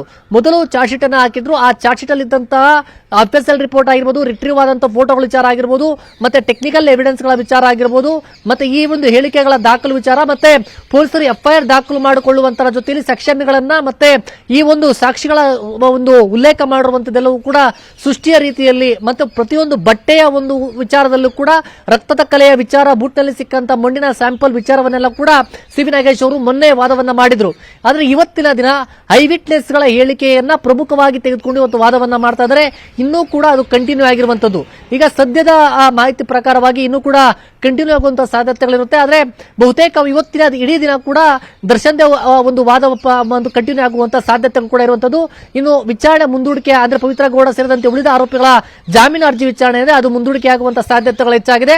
ಆದ್ರೆ ಇದರಲ್ಲಿ ದರ್ಶನ್ ಎಲ್ಲೂ ಕೂಡ ಅವರು ಪ್ರಸ್ತಾಪವನ್ನ ಮಾಡದೆ ಇದರಲ್ಲಿ ಪ್ರಕರಣದಲ್ಲಿ ಆರೋಪಿಗಳ ವಿಚಾರದಲ್ಲಿ ಅದರ ಏನು ಒಂದು ಐ ವಿಟ್ನೆಸ್ ಗಳ ಹೇಳಿಕೆಯನ್ನ ಮಾಡಿಕೊಳ್ಳುವಂತ ಜೊತೆಯಲ್ಲಿ ಪ್ರಾಥಮಿಕ ಹಂತದಿಂದ ಸೆಕ್ಯೂರಿಟಿ ಗಾರ್ಡ್ ಇಂದ ಹಿಡಿದು ಶೆಡ್ ಅಲ್ಲಿ ಸಿಕ್ಕಂತ ಅಲ್ಲಿ ಪ್ರತ್ಯಕ್ಷದರ್ಶಿಗಳ ಸಾಕ್ಷಿ ಅಂತ ಏನ್ ತೆಗೆದುಕೊಂಡಿದ್ದಾರೆ, ಅದಲ್ಲದೆ ಅಲ್ಲಿ ಆ ಘಟನಾ ಸ್ಥಳದಲ್ಲಿದ್ದಂತಹ ಒಂದು ಸಾಕ್ಷಿಯಾಗಿ ಪರಿಗಣಿಸಿಕೊಂಡಿರುವಂತದ್ದು, ಇವೆಲ್ಲವನ್ನ ಕೂಡ ಪ್ರಮುಖವಾಗಿ ಆ ಒಂದು ಸಂದರ್ಭದಲ್ಲಿ ಏನು ಒಂದು 164 ಸ್ಟೇಟ್ಮೆಂಟ್ ಚಾರ್ಜ್ ಶೀಟ್ ಅಲ್ಲಿ ಉಲ್ಲೇಖ ಆಗಿದೆ ಅದನ್ನ ಪ್ರಮುಖವಾಗಿ ಓದುವುದರ ಮೂಲಕವಾಗಿ ಆ ಒಬ್ಬ ಅಂಶಗಳನ್ನ ಉಲ್ಲೇಖ ಮಾಡಲಾಗ್ತಾ ಇರುವಂತದ್ದು. ಇದರಲ್ಲಿ ವಿಳಂಬ ಮತ್ತೆ ಲೋಪ ಮತ್ತೆ ಸಮಸ್ಯೆಗಳ ವಿಚಾರದಲ್ಲಿ ಸೃಷ್ಟಿ ಅನ್ನೋ ರೀತಿಯಲ್ಲಿ ಈ ಒಂದು ಮಾಹಿತಿಯನ್ನ ವಾದವನ್ನ ಅಲ್ಲಿ ಮಂಡಿಸುವಂತ ಕೆಲಸವನ್ನ ಈಗ ಸಿ.ವಿ. ನಾಗೇಶ್ ಅವರು ಮಾಡ್ತಾ ಇರುವಂತದ್ದು. ಪೃಥ್ವಿರಾಜ್, ಹಾಗಾದ್ರೆ ಗಂಗಾಧರ್, ಇವತ್ತು ಆಲ್ಮೋಸ್ಟ್ ದರ್ಶನ್ ವಿಚಾರಕ್ಕೆ ಸಂಬಂಧಪಟ್ಟಂತಾನೆ ಎಂಡ್ ಆಗುವಂತ ಸಾಧ್ಯತೆ ಇದೆ ಅಂತ ಕಾಣಿಸುತ್ತೆ. ಮತ್ತೊಂದ್ ಕಡೆ ಅವ್ರು ತುಂಬಾ ಪ್ರಶ್ನೆಗಳನ್ನ ಕೇಳಿದ್ದಾರೆ, ತುಂಬಾ ಈ ಒಂದು ತನಿಖೆಯಲ್ಲಿ ವೈಫಲ್ಯಗಳಾಗಿದೆ, ಹಾಗೆ ಫ್ಯಾಬ್ರಿಕೇಟ್ ಮಾಡಿದ್ದಾರೆ, ಅಂದ್ರೆ ಸೃಷ್ಟಿ ಮಾಡಿದ್ದಾರೆ ಕೆಲವೊಂದು ಸಾಕ್ಷಿಗಳನ್ನ ಅಂತೆಲ್ಲ ಹೇಳಿರುವಂತ ವಿಚಾರಕ್ಕೆ ಸಂಬಂಧಪಟ್ಟಂತೆ ಗಮನಿಸೋದಾದ್ರೆ, ಇವತ್ತು SPP ವಾದವನ್ನ ಮಾಡಿ ಅದೆಲ್ಲದಕ್ಕೂ ಕೂಡ ಒಂದು ಕ್ಲಾರಿಟಿಯನ್ನ ಕೊಡಲಿಕ್ಕೆ ಒಂದು ಸಮಯಾವಕಾಶವನ್ನ ತೆಗೆದುಕೊಳ್ಬಹುದು ಅಂತ ಕಾಣಿಸುತ್ತೆ. ಬಿಕಾಸ್ ಸಡನ್ ಆಗಿ ಈಗಲೇ ಎಲ್ಲವೂ ಕೂಡ ಮೆನ್ಷನ್ ಆಗಿರುವಂತ ಕಾರಣಕ್ಕೆ ಇಲ್ಲ ಇವತ್ತೇ ಎಲ್ಲದಕ್ಕೂ ಕ್ಲಾರಿಟಿ ಕೊಡೋದು ಕಷ್ಟ ಆಗ್ಬೋದೇನೋ.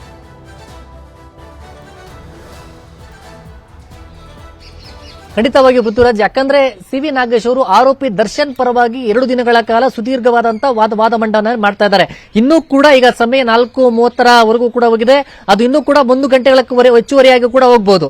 ಈಗ ಸಮಯಾವಕಾಶದ ಕೊರತೆ ಇರೋದ್ರಿಂದ ಅದು ವಿಚಾರಣೆ ಮುಂದೂಡಿಕೆ ಆಗುವಂತ ಸಾಧ್ಯತೆಗಳು ಕೂಡ ಇರುತ್ತೆ. ಇಲ್ಲಿ SPP ಅವರು ಕೇವಲ ಆರೋಪಿ ದರ್ಶನ್ ಒಂದು ಆಕ್ಷೇಪವನ್ನು ವ್ಯಕ್ತಪಡಿಸಿ ಆ ಬಗ್ಗೆ ಒಂದು ಪ್ರತಿವಾದವನ್ನ ಮಾಡ್ತಾರಾ, ಅಥವಾ ಪವಿತ್ರ ಗೌಡ ಜಾಮೀನು ಅರ್ಜಿ ವಿಚಾರಣೆಗೆ ಸಂಬಂಧಪಟ್ಟಂತೆ ಟಾಮಿ ಸೆಬಾಸ್ಟಿನ್ ಅವರು ವಾದವನ್ನ ಮಾಡಿದಂತ ಬಳಿಕ ಇಬ್ಬರ ಒಂದು ಜಾಮೀನಿಗೆ ಸಂಬಂಧಪಟ್ಟಂತೆ ಆಕ್ಷೇಪವನ್ನು ವ್ಯಕ್ತಪಡಿಸಿ ಪ್ರತಿವಾದವನ್ನ ಮಾಡ್ತಾರೆ ಅಂತ ಕೂಡ ನೋಡಬೇಕಾಗುತ್ತೆ.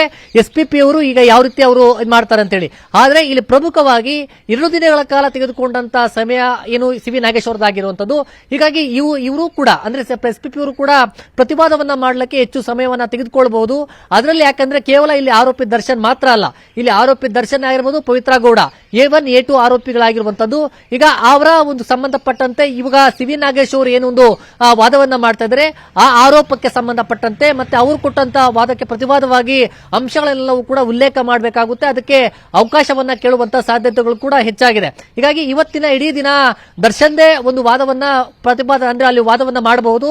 ಆ ನಂತರ ನ್ಯಾಯಮೂರ್ತಿಗಳು ವಿಚಾರಣೆಯನ್ನು ಮುಂದೂಡಿಕೆ ಆದ ಸಂದರ್ಭದಲ್ಲಿ ನಂತರ ಅಂದ್ರೆ ಆ ಸಂದರ್ಭದಲ್ಲಿ SPP ಅವರು ಏನಾದರೂ ಆಕ್ಷೇಪ ವ್ಯಕ್ತಪಡಿಸಿ ತಮ್ಮ ಪ್ರತಿವಾದಕ್ಕೆ ಏನಾದರೂ ಅವಕಾಶವನ್ನ ಕೊಡ್ತಾರಾ, ಅಥವಾ ಅಲ್ಲಿ ನ್ಯಾಯಮೂರ್ತಿಗಳ ಬಳಿ ಅಂದ್ರೆ ಏನು ಪವಿತ್ರ ಗೌಡ ಪರವಾಗಿ ಅವರು ಕೂಡ ವಾದವನ್ನ ಮಂಡಿಸಬಿಡ್ಲಿ, ಇಬ್ಬರದ ಸೇರಿ ನಾನು ವಾದವನ್ನ ಅಂದ್ರೆ ಪ್ರತಿವಾದವಾಗಿ ನಾನು ಮಾಡ್ತೀನಿ ಅಂತ ಹೇಳಿ ಒಂದು ಒಳ್ಳೆ ಮನವಿಯನ್ನ ಮಾಡ್ಕೊಳ್ತಾರೆ ಅನ್ನೋದು ಕೂಡ ನೋಡ್ಬೇಕಾಗುತ್ತೆ. ಈಗ ಸದ್ಯದ ಮಟ್ಟಿಗೆ ಸಿ.ವಿ. ನಾಗೇಶ್ ಅವರು ವಾದವನ್ನ ಮಾಡ್ತಾ ಇರುವಂತದ್ದು ಜಾಮೀನು ಅರ್ಜಿ ವಿಚಾರಣೆಗೆ ಸಂಬಂಧಪಟ್ಟಂತೆ ಈಗ ಯಾವುದೇ ರೀತಿಯಾದಂತಹ ಈಗ ಅಡಿಷನಲ್ ಚಾರ್ಜ್ ಶೀಟ್ ಸಲ್ಲಿಕೆಯನ್ನ ಮಾಡಲಾಗಿದೆ.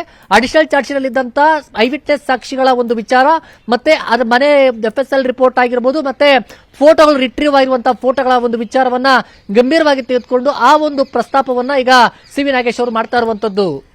ಮೇನ್ ಆಗಿ ಗಂಗಾಧರ್, ಮತ್ತೊಂದು ವಿಚಾರ ನೋಡೋದಾದ್ರೆ, ಈ ಮುಂಚೆ ಕೆಳ ಹಂತದ ನ್ಯಾಯಾಲಯದಲ್ಲಿ ಸಿ.ವಿ. ನಾಗೇಶ್ ಅವರು ವಾದವನ್ನು ಮಾಡಬೇಕಾದ್ರೆ ರೇಣುಕಾ ಸ್ವಾಮಿ ಏನು ಅಂಗಲಾಚಿದ್ದ, ಲಾರಿಗಳ ಮುಂದೆ ಫೋಟೋವನ್ನ ತೆಗೆಸ್ಕೊಳ್ಳಲಾಗಿತ್ತು, ಇದೆಲ್ಲವೂ ಕೂಡ AI ಫೋಟೋಸ್ ಅನ್ನುವಂಥದ್ರ ಬಗ್ಗೆನೂ ಕೂಡ ಆರೋಪ ಮಾಡ್ತಾ ಇದನ್ನ ಪರಿಶೀಲನೆ ಮಾಡಬೇಕು, ಇದರ ಸತ್ಯಾನುಸತ್ಯತೆ ಗೊತ್ತಾಗಬೇಕು ಅಂತ ಕೂಡ ಹೇಳಿದ್ರು.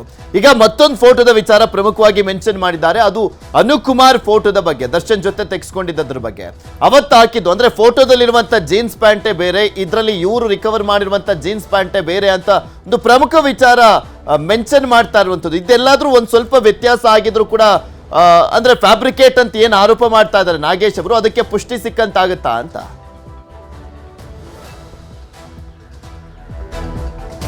ಪೃಥ್ವಿರಾಜ್, ಈಗ ಖಂಡಿತವಾಗಿಯೂ ಕೂಡ ಈ ವಿಚಾರದಲ್ಲಿ ಒಂದು ಬಟ್ಟೆ ಸ್ಯಾಂಪಲ್ ಅನ್ನ ಇವರು ಸಾಕ್ಷಿಯಾಗಿ ಅದನ್ನ ಏನು ಸೀಸ್ ಮಾಡಿದ್ದಾರೆ. ಬಟ್ಟೆ ಅಂದ್ರೆ ಘಟನಾ ಸಂದರ್ಭದಲ್ಲಿ ಘಟನೆಯ ದಿನ ಯಾವ ಬಟ್ಟೆಗಳನ್ನ ಇವರು ಹಾಕೊಂಡಿದ್ರು, ಅದನ್ನ ಯಾವ ಬಟ್ಟೆಗಳನ್ನ ಇವರು ಸೀಸ್ ಮಾಡಿದ್ದಾರೆ ಅನ್ನೋದು ಪ್ರತಿ ಹಂತದಲ್ಲೂ ಕೂಡ ಅವರ ಚಾರ್ಜ್ ಶೀಟ್ ಅಲ್ಲಿ ಉಲ್ಲೇಖವನ್ನ ಮಾಡಲಾಗಿರುವಂತದ್ದು. ಈಗ ಈ ಫೋಟೋದಲ್ಲಿ ರಿಟ್ರೀವ್ ಆಗಿರುವಂತಹ ಫೋಟೋದ ವಿಚಾರಕ್ಕೆ ಸಂಬಂಧಪಟ್ಟಂತೆ ಆಗ ದರ್ಶನ್ ಜೊತೆಯಲ್ಲಿದ್ದಂತಹ ಸಂದರ್ಭದಲ್ಲಿ ಅಥವಾ ಕಿಡ್ನಾಪ್ ಮಾಡುವಂತಹ ಸಂದರ್ಭದಲ್ಲಾಗಿರ್ಬೋದು, ಅಥವಾ ಸಾಕ್ಷಿಯನ್ನ ನಾಶ ಮಾಡುವಂತಹ ಸಂದರ್ಭದಲ್ಲಿ ಇವರು ಯಾವ ಸಮವಸ್ತ್ರವನ್ನ ಧರಿಸಿದ್ರು, ಯಾವ ಪ್ಯಾಂಟು, ಯಾವ ಟಿ ಶರ್ಟ್, ಯಾವ ಬಟ್ಟೆಯನ್ನು ಹಾಕೊಂಡಿದ್ರು, ಯಾವ ಸ್ಲಿಪ್ಪರ್, ಯಾವ ಶೂ ಅನ್ನು ಹಾಕೊಂಡಿದ್ರು, ಪ್ರತಿ ಹಂತದಲ್ಲೂ ಕೂಡ ಇವರು ಸೀಸ್ ಮಾಡಿ ಅದು ಎಲ್ಲವನ್ನ ಕೂಡ ಉಲ್ಲೇಖವನ್ನ ಮಾಡಿದ್ದಾರೆ. ಆದ್ರೆ ಇಲ್ಲಿ ಸಿ.ವಿ. ನಾಗೇಶ್ ಅವರು ಹಿಂದೆ ಕೆಳ ಹಂತದ ನ್ಯಾಯಾಲಯದಲ್ಲಿ ಇದೇ ರೀತಿಯಾಗಿ ಒಂದು ವಾದವನ್ನ ಮಂಡಿಸುವಂತಹ ಸಂದರ್ಭದಲ್ಲಿ ಫೋಟೋಗಳ ಸೃಷ್ಟಿಯ ವಿಚಾರದಲ್ಲಾಗಿರ್ಬೋದು, ಮತ್ತೆ ಎ ಮೂಲಕವಾಗಿ ಸೃಷ್ಟಿಯನ್ನ ಮಾಡಬಹುದು ಅಂತ ಹೇಳಿದ್ರು. ಜೊತೆಯಲ್ಲಿ ಹೈಕೋರ್ಟ್ ಅಲ್ಲಿ ಇದ್ಕೊಂಡೇ ನಾನು ಲೊಕೇಶನ್ ಅನ್ನ ಬೇರೆ ಕಡೆ ತೋರಿಸಬಹುದು ಅಂತೇಳಿ ಟೆಕ್ನಿಕಲ್ ಎವಿಡೆನ್ಸ್ ಅನಾಲಿಸಿಸ್ ಮಾಡುವಂತದ್ದು ಕೂಡ ಕೇವಲ ಅದು ಸೃಷ್ಟಿ ಅನ್ನೋ ರೀತಿಯಲ್ಲೂ ಕೂಡ ಸಿ ವಿ ನಾಗೇಶ್ ಅವರು ವಾದ ಮಾಡಿದ್ರು. ಹೀಗಾಗಿ ಆ ಒಂದು ಟೆಕ್ನಿಕಲ್ ಎವಿಡೆನ್ಸ್ ಗಳ ವಿಚಾರದಲ್ಲಿ ಸಂಬಂಧಪಟ್ಟಂತೆ SPP ಅವರು ಅದಕ್ಕೆ ಸಮಜಾಯಿಷಿ ಕೊಟ್ಟು ಪ್ರತಿವಾದವನ್ನ ಮಾಡಿದ್ರು. ಈಗ ಈ ಹೊತ್ತಿನ ಅಂದ್ರೆ ಕಳೆದ 2 ದಿನಗಳ ಒಂದು ಸುದೀರ್ಘವಾದ ಒಂದು ವಿಚಾರದಲ್ಲಿ ಕೂಡ ಈಗ ಮತ್ತೆ ಸಾಕ್ಷಿ ಐ ವಿಟ್ನೆಸ್ ಗಳ ಸಾಕ್ಷಿ ವಿಚಾರದಲ್ಲಾಗಿರ್ಬೋದು, ಮತ್ತೆ ಪ್ರಮುಖವಾಗಿ ಇವರು ಎವಿಡೆನ್ಸ್ ಗಳನ್ನ ಏನು ಸಂಗ್ರಹ ಮಾಡಿದ್ದಾರೆ ಮತ್ತೆ ಫೋಟೋಗಳನ್ನ ರಿಟ್ರೀವ್ ಮಾಡಿದ್ದಾರೆ ಅದರ ಬಣ್ಣದ ವಿಚಾರವಾಗಿ ಮತ್ತೆ ಫೋಟೋಗಳನ್ನ ಜೊತೆಯಲ್ಲಿ ತೆಗೆದುಕೊಂಡಂತ ಒಂದು ವಿಚಾರ ರವಿಶಂಕರ್ ಆಗಿರ್ಬೋದು, ಅನೂಪ್ ಕುಮಾರ್ ಆಗಿರ್ಬೋದು, ಇವರು ತೆಗೆದುಕೊಂಡಂತ ಫೋಟೋಗಳ ವಿಚಾರದಲ್ಲಿ ಕೂಡ ಆ ಬಟ್ಟೆಗಳ ಸಾಮ್ಯತೆ ಬೇರೆ ಇದೆ ಅನ್ನೋ ರೀತಿಯಲ್ಲೂ ಕೂಡ ಇವರು ವಾದವನ್ನ ಮಾಡ್ತಾ ಇದ್ದಾರೆ. ಈ ಬಗ್ಗೆ ಮುಂಚಿನ AI ಫೋಟೋ ಅನ್ನುವಂತ ಆರೋಪ ಬಂದಿತ್ತಲ್ಲ ಗಂಗಾಧರ್, ಅದ್ರದ್ದೇನಾದ್ರೂ ರಿಪೋರ್ಟ್ ಬಂತಾ ಹೇಗೆ ಅಂತ? ಅದು AI ಫೋಟೋನ ಅಲ್ವಾ ಇದು ನಿಜವಾದಂತ ಫೋಟೋನೇ ಅನ್ನುವಂಥದ್ರ ಬಗ್ಗೆ ಏನಾದ್ರೂ ಕ್ಲಾರಿಟಿ ಸಿಕ್ಕಿದ್ಯಾ?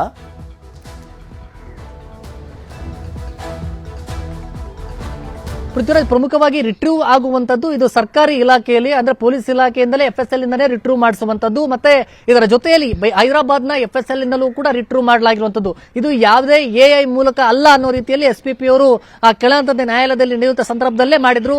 ಅದಕ್ಕೆ FSL ಇಂದ ಅಧಿಕಾರಿಗಳು ಸಹಿ ಹಾಕಿ ಕೊಟ್ಟಿರುವಂತಹ ಒಂದು ವಿಚಾರ ಏನಿತ್ತು, ಸಹಿ ಹಾಕಿರುವಂತಹ ಒಂದು ರಿಪೋರ್ಟ್ ಅನ್ನೇ ಅವತ್ತು ತೋರಿಸಲಾಗಿತ್ತು. ಹೀಗಾಗಿ ಆ ಒಂದು ನ್ಯಾಯ ಅಂದ್ರೆ ಈಗ ಸಿ ವಿ ನಾಗೇಶ್ವರ್ ವಾದ ಮಾಡ್ತಾ ಇರುವಂತಹ ಒಂದು ರಿಟ್ರೀವ್ ಆದ ಫೋಟೋಗಳ ವಿಚಾರಕ್ಕೆ ಸಂಬಂಧಪಟ್ಟಂತೆ ಅವ್ರು ಹೇಳ್ತಾ ಇರುವಂತದ್ದು ಸೃಷ್ಟಿ ಮತ್ತೆ ಆ ಬಟ್ಟೆಗಳ ಸೀಸ್ ಮಾಡಿರುವಂತಹ ಪ್ಯಾಂಟ್ ಏನಿದೆ ಅವೆಲ್ಲವೂ ಕೂಡ ಬೇರೆ ಬೇರೆ ಪ್ಯಾಂಟ್ ಬೇರೆ ಜೊತೆ ಲಾರಿ ಮುಂದೆ ಫೋಟೋ ಬಂದಿತ್ತಲ್ಲ, ಒಂದು ಬೇಡ್ಕೊಳ್ತಾ ಇದ್ದಿದ್ದು ಅದೆಲ್ಲ ಇತ್ತಲ್ಲ, ಅದು ಫೋಟೋ ರೀತಿಯಲ್ಲಿ ಕಾಣಿಸ್ತಾ ಇದೆ. ಅದು ನಿಜವಾದಂತ ಫೋಟೋ ಅಲ್ಲ ಅಂತೆಲ್ಲ ಅನುಮಾನಗಳನ್ನ ವ್ಯಕ್ತಪಡಿಸಲಾಗಿತ್ತಲ್ಲ. FSLಗೆ ಕಳಿಸಿ ಇದನ್ನ ಕ್ಲಾರಿಟಿ ಪಡ್ಕೊಳ್ಬೇಕು ಅಂತಾನೂ ಕೂಡ ಹೇಳಿದ್ರು ಆ ಸಂದರ್ಭದಲ್ಲಿ ವಾದ ಮಾಡ್ಬೇಕಾದ್ರೆ. ಅದಕ್ಕೇನಾದ್ರೂ ಕ್ಲಾರಿಟಿ ಸಿಕ್ತಾ ಅಂತ?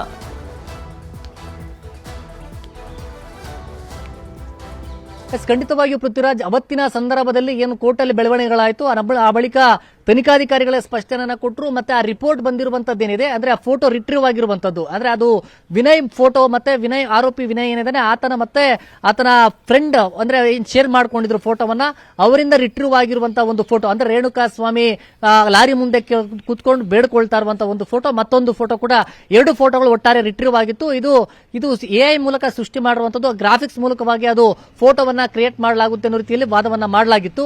ಆದ್ರೆ ಇದು ಫೋಟೋ AI ಮೂಲಕ ಅಲ್ಲ ಅನ್ನೋ ರೀತಿಯಲ್ಲಿ ಅವರು ಸ್ಪಷ್ಟನೆಯನ್ನ ಕೊಟ್ಟು ಅದನ್ನ FSL ಇಂದಲೂ ಕೂಡ ರಿಪೋರ್ಟ್ ಅನ್ನ ಪಡ್ಕೊಂಡಿದ್ದಾರೆ. ಈಗ ಒಂದು ವೇಳೆ ಏನಾದರೂ ಹೈಕೋರ್ಟ್ ಅಲ್ಲಿ ಅದೇ ಒಂದು ಅಂಶವನ್ನ ಉಲ್ಲೇಖ ಮಾಡಿದಂತಹ ಸಂದರ್ಭದಲ್ಲಿ ಅದನ್ನ ಪ್ರಸ್ತಾಪ ಮಾಡುವಂತಹ ಸಾಧ್ಯತೆಗಳು ಕೂಡ ಇರುವಂತದ್ದು. ಆ ಬಗ್ಗೆ ತನಿಖಾಧಿಕಾರಿಗಳು ಹೇಳಿ ಕೇಳುವಂತಹ ಸಂದರ್ಭದಲ್ಲಿ ಅದು ರಿಪೋರ್ಟ್ ಅದು ಎಲ್ಲ ರೀತಿಯ FSL ಇಂದಾನೆ ಪಡ್ಕೊಂಡಿರುವಂತದ್ದು, ಅದು ಅಥಾರಿಟಿ ಸಹಿ ಕೂಡ ಇದೆ ಅಂತ ಹೇಳಲಾಗ್ತಾ ಇದೆ. ಈಗ ವಿಚಾರಕ್ಕೆ ಸಂಬಂಧಪಟ್ಟಂತೆ ಇವತ್ತಿನ ದಿನ ಅಂದ್ರೆ ಫೋಟೋ ಸೃಷ್ಟಿ ಮತ್ತೆ ಟವರ್ ಲೊಕೇಶನ್ ಟ್ರ್ಯಾಕ್ ಮಾಡುವಂತದ್ದೆಲ್ಲ ಸೃಷ್ಟಿ ಅಂತ ಏನು ಹೇಳಲಾಗ್ತಾ ಇದೆ. ಅದಕ್ಕೆ ಸಂಬಂಧಪಟ್ಟಂತೆ SPP ಅವರು ಯಾವ ರೀತಿ ಕೌಂಟರ್ ಕೊಡ್ತಾರೆ, ಅದಕ್ಕೆ ಬೇಕಾದಂತ ಅಂಶಗಳನ್ನ ಯಾವ ರೀತಿ ಉಲ್ಲೇಖ ಮಾಡ್ತಾರೆ ಅಂತ ಕೂಡ ನೋಡಬೇಕಾಗುತ್ತೆ ಪೃಥ್ವಿರಾಜ್. ಓಕೆ, ಧನ್ಯವಾದ ಗಂಗಾಧರ್ ನಿಮ್ಮೆಲ್ಲ ಮಾಹಿತಿಗಾಗಿ.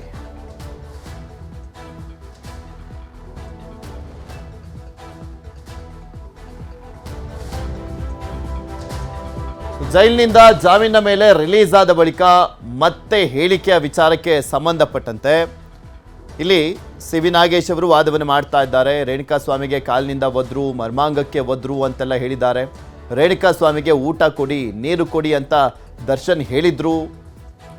ಇದು ಸಿ ವಿ ನಾಗೇಶ್ ಅವರು ಕೆಲವರ ಸಾಕ್ಷಿಗಳ ಹೇಳಿಕೆಯ ವಿಚಾರಕ್ಕೆ ಸಂಬಂಧಪಟ್ಟಂತೆ ವಾದವನ್ನು ಮಾಡ್ತಾ ಇದ್ದಾರೆ.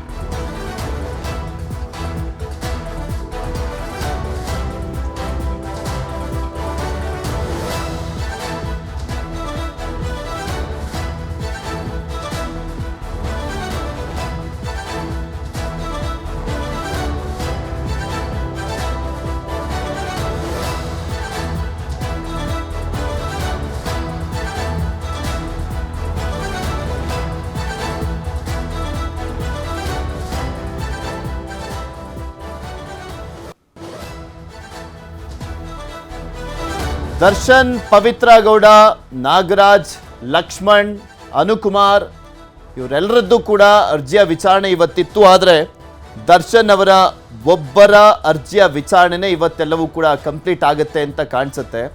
ಮತ್ತೆ ನಾಳೆಗೆ ಮುಂದೂಡಿಕೆ ಆಗ್ಬೋದು ಉಳಿದದ್ದಂತಹ ಆರೋಪಿಗಳ ಒಂದು ಅರ್ಜಿಯ ವಿಚಾರಣೆ. ಯಾಕೆಂದರೆ ಸಿ ವಿ ನಾಗೇಶ್ ಅವರೇ ಸುದೀರ್ಘವಾಗಿ ವಾದವನ್ನ ಮಂಡಿಸ್ತಾ ಇದ್ದಾರೆ. ಇವತ್ತು SPP ಕೂಡ ವಾದವನ್ನ ಮಂಡಿಸೋದು ಅಂದರೆ ಪ್ರತಿವಾದವನ್ನ ಮಂಡಿಸೋದು ಡೌಟ್ ಅಂತಾನೆ ಹೇಳಬೇಕಾಗತ್ತೆ. ಬಿಕಾಸ್ ಅವರು ಸಿ ವಿ ನಾಗೇಶ್ ಅವರು ಎತ್ತಿರುವಂಥ ಸಾಕಷ್ಟು ಪ್ರಶ್ನೆಗಳಿಗೆ ಅನುಮಾನಗಳಿಗೆ ಉತ್ತರವನ್ನ ಕೊಡಬೇಕು ಅಂದರೆ ಅದಕ್ಕೊಂದು ಸ್ವಲ್ಪ ಕ್ಲಾರಿಟಿಯನ್ನು ಪಡ್ಕೊಳ್ಬೇಕು.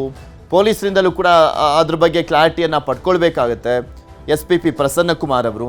ಸೊ ಹೀಗಾಗಿ ಅದಕ್ಕೊಂದು ಸ್ವಲ್ಪ ಸಮಯಾವಕಾಶವನ್ನು ಕೇಳಬಹುದು ಅಂತ ಕಾಣಿಸುತ್ತೆ. ಬಿಕಾಸ್ ಸಿ ವಿ ನಾಗೇಶ್ ಅವರು ಏನು ವಾದವನ್ನು ಮಾಡ್ತಾರೆ ಅಂತ ಪ್ರಸನ್ನ ಕುಮಾರ್ ಅವ್ರಿಗೇನು ಮುಂಚೆನೇ ಗೊತ್ತಿರೋದಿಲ್ಲ. ಈಗ ವಾದವನ್ನು ಮಾಡಿ ಸಾಕಷ್ಟು ಅನುಮಾನಗಳನ್ನು ವ್ಯಕ್ತಪಡಿಸಿರುವಂಥ ಹಿನ್ನೆಲೆಯಲ್ಲಿ ಅದಕ್ಕೆ ಉತ್ತರ ಕೊಡಬೇಕು ಅಂದರೆ ಫಸ್ಟು SPP ಪ್ರಸನ್ನ ಕುಮಾರ್ ಅವರು ಅದ್ರ ಬಗ್ಗೆ ಕ್ಲಾರಿಟಿಯನ್ನು ಪಡ್ಕೊಳ್ಬೇಕಾಗಿದೆ.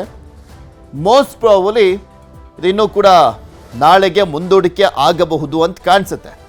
ಪ್ರಸನ್ನ ಕುಮಾರ್ ಅವರ ವಾದ ಫಸ್ಟು ಸಿ ವಿ ನಾಗೇಶ್ ಅವರ ವಾದ ಮುಗಿದ ಬಳಿಕ ಸಿ ವಿ ನಾಗೇಶ್ ಅವರು ವಾದವನ್ನ ಮುಂದುವರಿಸಿದ್ದಾರೆ. ದರ್ಶನ್ ಪರವಾಗಿ ವಾದವನ್ನು ಮಾಡ್ತಾ ಸಾಕಷ್ಟು ಅನುಮಾನಗಳನ್ನ ಕೂಡ ವ್ಯಕ್ತಪಡಿಸ್ತಾ ಇರುವಂಥದ್ದು. ಇಲ್ಲಿ ಪ್ರಮುಖವಾಗಿ ಪುನೀತ್ ಹೇಳಿಕೆಯ ವಿಚಾರಕ್ಕೆ ಸಂಬಂಧಪಟ್ಟಂತೆ ವಾದವನ್ನು ಮಾಡ್ತಾ ಇದ್ರು. ಅದಾದ್ಮೇಲೆ ಅನುಕುಮಾರ್ ವಿಚಾರದ ಬಗ್ಗೆ ಅವರು ಪ್ರಸ್ತಾಪವನ್ನು ಮಾಡ್ತಾ ಇದ್ರು. ಹಾಗೆ ರವಿಶಂಕರ್ ಹೇಳಿಕೆಯನ್ನ ಕೂಡ ಸಿ ವಿ ನಾಗೇಶ್ ಅವರು ಹೇಳ್ತಾ ಇದ್ರು. ಸಾಕಷ್ಟು ಜನರ ಸ್ವಇಚ್ಛಾ ಹೇಳಿಕೆಗಳನ್ನ ಸಿ ವಿ ನಾಗೇಶ್ ಅವರು ಉಲ್ಲೇಖ ಮಾಡ್ತಾ ಮಾತನಾಡ್ತಾ ಇದ್ರು. ಇಲ್ಲಿ ಜೂನ್ 15ರಂದು ಕೊಟ್ಟಂತ ಹೇಳಿಕೆ ಅದೆಲ್ಲವನ್ನು ಕೂಡ ಮೆನ್ಷನ್ ಮಾಡ್ತಾ ಇದ್ರು. ಮೇಯ್ನ್ ಆಗಿ ರವಿಶಂಕರ್ ವಿಚಾರಕ್ಕೆ ಸಂಬಂಧಪಟ್ಟಂತೆ ನೋಡೋದಾದ್ರೆ, ನಾನು ಧರಿಸಿದ್ದ ಬಟ್ಟೆ ಹಾಗೂ ಮೊಬೈಲ್ ಮನೆಯಲ್ಲಿ ಇಟ್ಟಿದ್ದೇನೆ ಅಂತ ಹೇಳಿಕೆಯನ್ನು ನೀಡಿದ್ದಾನೆ. ಫಸ್ಟು ಇದೇ ಬಟ್ಟೆಗಳನ್ನು ಚಿತ್ರದುರ್ಗಕ್ಕೆ ಹೋಗಿ ಸೀಸ್ ಮಾಡಲಾಗಿದೆ. ಆದರೆ ಮುಂದುವರೆದ ತನಿಖೆಯಲ್ಲಿ ಮೃತದೇಹ ಸಾಗಿಸುವಾಗ ಬಟ್ಟೆ ಬದಲಾಯಿಸಲಾಗಿದೆ ಅಂತ ಹೇಳಿಕೆಯನ್ನು ಕೊಟ್ಟಿದ್ದಾನೆ. ರಿಕವರಿಯಲ್ಲಿ ತಿಳಿ ಬೂದು ಬಣ್ಣದ ಪ್ಯಾಂಟ್ ಹಾಗೂ ಮೊಬೈಲ್ ಜಪ್ತಿ ಮಾಡಿದ್ದಾರೆ. ಹೆಚ್ಚುವರಿ ತಪ್ಪುಗಳನ್ನು ಸರಿಪಡಿಸಿಕೊಳ್ಳಿಕ್ಕೆ ಮತ್ತೆ ಹೇಳಿಕೆಯನ್ನ ದಾಖಲಿಸಿದ್ದಾರೆ. ಆತ ರಿಲೀಸ್ ಆದ ಬಳಿಕ ಮತ್ತೆ ಹೇಳಿಕೆಯನ್ನ ದಾಖಲು ಮಾಡಿಕೊಳ್ಳಲಾಗಿದೆ. ಪುನೀತ್ ಮೊಬೈಲ್ನಲ್ಲಿ ರಿಟ್ರೀವ್ ಆದ ಫೋಟೋಗಳನ್ನು ತೋರಿಸಲಾಗಿ ಹೇಳಿಕೆಯನ್ನ ಪಡೆಯಲಾಗಿದೆ. ರವಿಶಂಕರ್ನಿಂದ ಮತ್ತೆ ಹೇಳಿಕೆ ಪಡೆದು ಕಾರಿನಲ್ಲಿ ಬಟ್ಟೆ ಇದ್ದ ಬದಲಾಯಿಸಲಾಗಿದೆ ಅಂತ ಮರು ಹೇಳಿಕೆಯನ್ನ ಪಡ್ಕೊಂಡಿದ್ದಾರೆ ಪೊಲೀಸರು ಅವರ ತಪ್ಪನ್ನ ಸರಿಪಡಿಸಿಕೊಳ್ಳೋದಕ್ಕೆ. ಜೈಲಿನಿಂದ ಜಾಮೀನಿನ ಮೇಲೆ ರಿಲೀಸ್ ಆದ ಬಳಿಕ ಮತ್ತೆ ಹೇಳಿಕೆಯನ್ನ ಪಡ್ಕೊಂಡಿರುವಂಥದ್ದು ಪೊಲೀಸರು. ರವಿಶಂಕರ್ ಹೇಳಿಕೆಯನ್ನ ಓದ್ತಾ ಇದ್ದಾರೆ ಸಿ ವಿ ನಾಗೇಶ್. ಜೂನ್ 15ರಂದು ಕೊಟ್ಟ ಹೇಳಿಕೆ ಓದ್ತಾ ಇದ್ದಾರೆ ಸಿ ವಿ ನಾಗೇಶ್. ಕಾಲಿನಿಂದ ಒದ್ರು, ಮರ್ಮಾಂಗಕ್ಕೆ ಒದ್ರು ಅಂತೆಲ್ಲ ಹೇಳಿದ್ದಾರೆ. ರೇಣುಕಾ ಸ್ವಾಮಿಗೆ ಊಟ ಕೊಡಿ, ನೀರು ಕೊಡಿ, ವಿಡಿಯೋ ಮಾಡಿಕೊಂಡು ಸ್ಟೇಷನ್ಗೆ ಬಿಡಿ ಅಂತ ದರ್ಶನ್ ಹೇಳಿದ್ದಾರೆ ಅನ್ನುವಂಥ ಹೇಳಿಕೆ ಕೂಡ ಇರುವಂಥದ್ದು. ಅದು ರವಿಶಂಕರ್ ಕೊಟ್ಟಿರುವಂಥ ಸ್ಟೇಟ್ಮೆಂಟ್ನಲ್ಲಿ ಉಲ್ಲೇಖ ಆಗಿರುವಂಥದ್ದನ್ನ ಸಿ ವಿ ನಾಗೇಶ್ ಓದ್ತಾ ಇದ್ರು. ಎಲ್ಲ ಸೇರಿಕೊಂಡು ಸುತ್ತ ನಿಂತು ಒಬ್ಬರಿಗೆ ಹೊಡಿತಾ ಇದ್ದಿದ್ದು ಅಂತ ಸಾಕ್ಷಿದಾರರೊಬ್ಬ ಹೇಳಿಕೆಯನ್ನ ಕೊಟ್ಟಿದ್ದಾನೆ. ದರ್ಶನ್, ಪವಿತ್ರ ಗೌಡ, ಪವನ್ ಬಂದಿದ್ದ ಬಗ್ಗೆ ಪುನೀತ್ ಸಾಕ್ಷಿಯನ್ನ ಕೊಟ್ಟಿದ್ದಾನೆ. ಅಂದರೆ ಸಾಕ್ಷಿಯ ಪುನೀತ್ ಹೇಳಿಕೆಯಲ್ಲಿ ಇರುವಂಥದ್ದು. ಕೈಯಿಂದ ಹೊಡೆದ, ಮರ್ಮಾಂಗಕ್ಕೆ ಹೊಡೆದ್ರು, ಪವಿತ್ರ ಗೌಡ ಚಪ್ಪಲಿಯಿಂದ ಹೊಡೆದ್ರು, ಹಗ್ಗದಲ್ಲಿ ನಂದೀಶ್ ಹಲ್ಲೆ ಮಾಡಿದ್ದ, ಅದೇ ಹಗ್ಗದಿಂದ ದರ್ಶನ್ ಹಲ್ಲೆ ಅಂತ ಹೇಳಿದ್ದಾನೆ. ಅಂದರೆ ಮ್ಯೂಸಿಕಲ್ ಚೇರ್ ತರ ಒಬ್ಬರ ನಂತರ ಒಬ್ಬರು ಹೊಡೆದಿದ್ದಾರೆ ಅಂತ ಬರೆದುಕೊಂಡಿದ್ದಾರೆ. ಅಂದರೆ ಪೊಲೀಸರು ಅವ್ರಿಗಿಷ್ಟ ಬಂದ ರೀತಿಯಲ್ಲಿ ಬರ್ಕೊಂಡಿದ್ದಾರೆ ಅಂತ ಆರೋಪವನ್ನು ಮಾಡಲಾಗ್ತಾ ಇರುವಂಥದ್ದು ಸಿ ವಿ ನಾಗೇಶ್ ಅವರಿಂದ. ಆದರೆ ಇದೆಲ್ಲ ಹೇಳಿಕೆಗಳು ಮತ್ತು ಸಾಕ್ಷಿಗಳು ಕೂಡ ಸೃಷ್ಟಿಯನ್ನ ಮಾಡಿದೆ. ಇವೆಲ್ಲವೂ ಕೂಡ ಫ್ಯಾಬ್ರಿಕೇಟ್ ಸ್ಟೇಟ್ಮೆಂಟ್ಗಳು. CRPC 172 ಪ್ರಕಾರ ತನಿಖಾಧಿಕಾರಿ ಪ್ರತಿದಿನದ ಪ್ರಕರಣದ ಪ್ರಗತಿಯನ್ನ ದಾಖಲು ಮಾಡಬೇಕು. CRPC 172 ಸೆಕ್ಷನ್ ಪ್ರಕಾರ ತನಿಖಾಧಿಕಾರಿ ಪ್ರತಿದಿನದ ಪ್ರಕರಣದ ಪ್ರಗತಿಯನ್ನ, ಅಂದ್ರೆ ಯಾವ್ಯಾವ ರೀತಿಯಾಗಿ ತನಿಖೆ ಮಾಡಲಾಯಿತು, ಏನೇನೆಲ್ಲ ಸಾಕ್ಷಿಗಳನ್ನು ಸಂಗ್ರಹಿಸಲಾಯಿತು, ಮಹಜರು ಮಾಡಲಾಯಿತು, ಅದೆಲ್ಲವನ್ನು ಕೂಡ ದಾಖಲು ಮಾಡಬೇಕು. ಕೇಸ್ ಡೈರಿನಲ್ಲಿ ಎಲ್ಲವನ್ನು ಕೂಡ ಉಲ್ಲೇಖ ಮಾಡಬೇಕು. ಆದರೆ ಉಲ್ಲೇಖ ಮಾಡಿಲ್ಲ ಅಂತ ಹೇಳ್ತಾ ಇದ್ದಾರೆ. ಆರೋಪಿಯನ್ನ ವಶಕ್ಕೆ ಪಡೆದಾಗ, ಮ್ಯಾಜಿಸ್ಟ್ರೇಟ್ ಮುಂದೆ ಹಾಜರುಪಡಿಸಿದಾಗ ಕೇಸ್ ಡೈರಿ ಕಾಪಿಯನ್ನ ಕೋರ್ಟ್ಗೆ ನೀಡಬೇಕು. ಆದರೆ ಕೊಲೆ ರಿಮ್ಯಾಂಡ್ ಅರ್ಜಿಯಲ್ಲಿ ಸಾಕ್ಷಿಯ ಗೌಪ್ಯತೆ ಕಾಪಾಡಬೇಕಿದೆ ಅಂತ ಕೊಟ್ಟಿದ್ದಾರೆ. ಕೊಲೆ ರಿಮ್ಯಾಂಡ್ ಅರ್ಜಿಯಲ್ಲಿ ಸಾಕ್ಷಿಯ ಗೌಪ್ಯತೆ ಕಾಪಾಡಬೇಕಾಗಿದೆ ಅಂತ ಕೊಟ್ಟಿದ್ದಾರೆ ಇವರು. ಕೆಲವು ಕೋರ್ಟ್ ಆದೇಶಗಳನ್ನು ಉಲ್ಲೇಖ ಮಾಡಿ ಸಿ ವಿ ನಾಗೇಶ್ ಅವರು ವಾದವನ್ನ ಮಾಡ್ತಾ ಇದ್ದಾರೆ. ಸುಪ್ರೀಂ ಕೋರ್ಟ್ ಆದೇಶಗಳನ್ನು ಉಲ್ಲೇಖಿಸಿ ಕೂಡ ವಾದವನ್ನ ಮಾಡಲಾಗ್ತಾ ಇದೆ. ಸಿ.ವಿ. ನಾಗೇಶ್ ಅವರ ವಾದ ಕೆಲವೊಂದು ಪ್ರಮುಖ ವಿಚಾರಗಳನ್ನು ಉಲ್ಲೇಖ ಮಾಡ್ತಾ ವಾದವನ್ನು ಮಾಡ್ತಾ ಇದ್ದಾರೆ.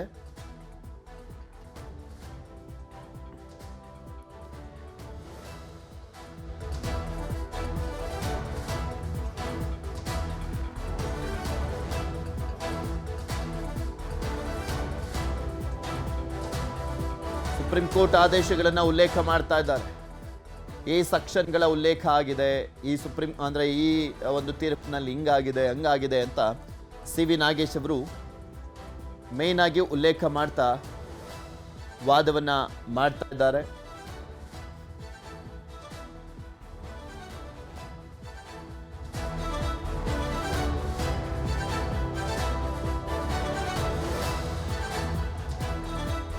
ಕೆಲವು ಕೋರ್ಟ್ ಆದೇಶಗಳನ್ನು ಉಲ್ಲೇಖ ಮಾಡಿ ಸಿ.ವಿ. ನಾಗೇಶ್ ಅವರು ವಾದವನ್ನು ಮಾಡ್ತಾ ಆ ಒಂದು ಡೈರಿಯಲ್ಲಿ ಅಂದರೆ ರಿಮ್ಯಾಂಡ್ ಅಪ್ಲಿಕೇಶನ್ ಅಲ್ಲೇ ಆಗಲಿ ಅಥವಾ ಕೇಸ್ ಡೈರಿ ಏನಿರುತ್ತೆ ಅದರಲ್ಲಿ ಪ್ರತಿದಿನದ ಪ್ರಗತಿ ಬಗ್ಗೆ ಉಲ್ಲೇಖ ಮಾಡಬೇಕಾಗಿತ್ತು. ಪೊಲೀಸರು ಅದ್ಯಾವುದನ್ನು ಕೂಡ ಮಾಡಿಲ್ಲ ಅನ್ನುವಂಥ ಆರೋಪವನ್ನು ಕೂಡ ಮಾಡಲಾಗ್ತಾ ಇದೆ. CRPC 172 ಪ್ರಕಾರ ತನಿಖಾಧಿಕಾರಿ ಪ್ರತಿದಿನದ ಆ ಒಂದು ಕೇಸ್ನ ಡೆವಲಪ್ಮೆಂಟ್ ಬಗ್ಗೆ ದಾಖಲು ಮಾಡಬೇಕಾಗಿತ್ತು. ಅಲ್ಲೂ ಕೂಡ ತಪ್ಪನ್ನ ಮಾಡಿದ್ದಾರೆ.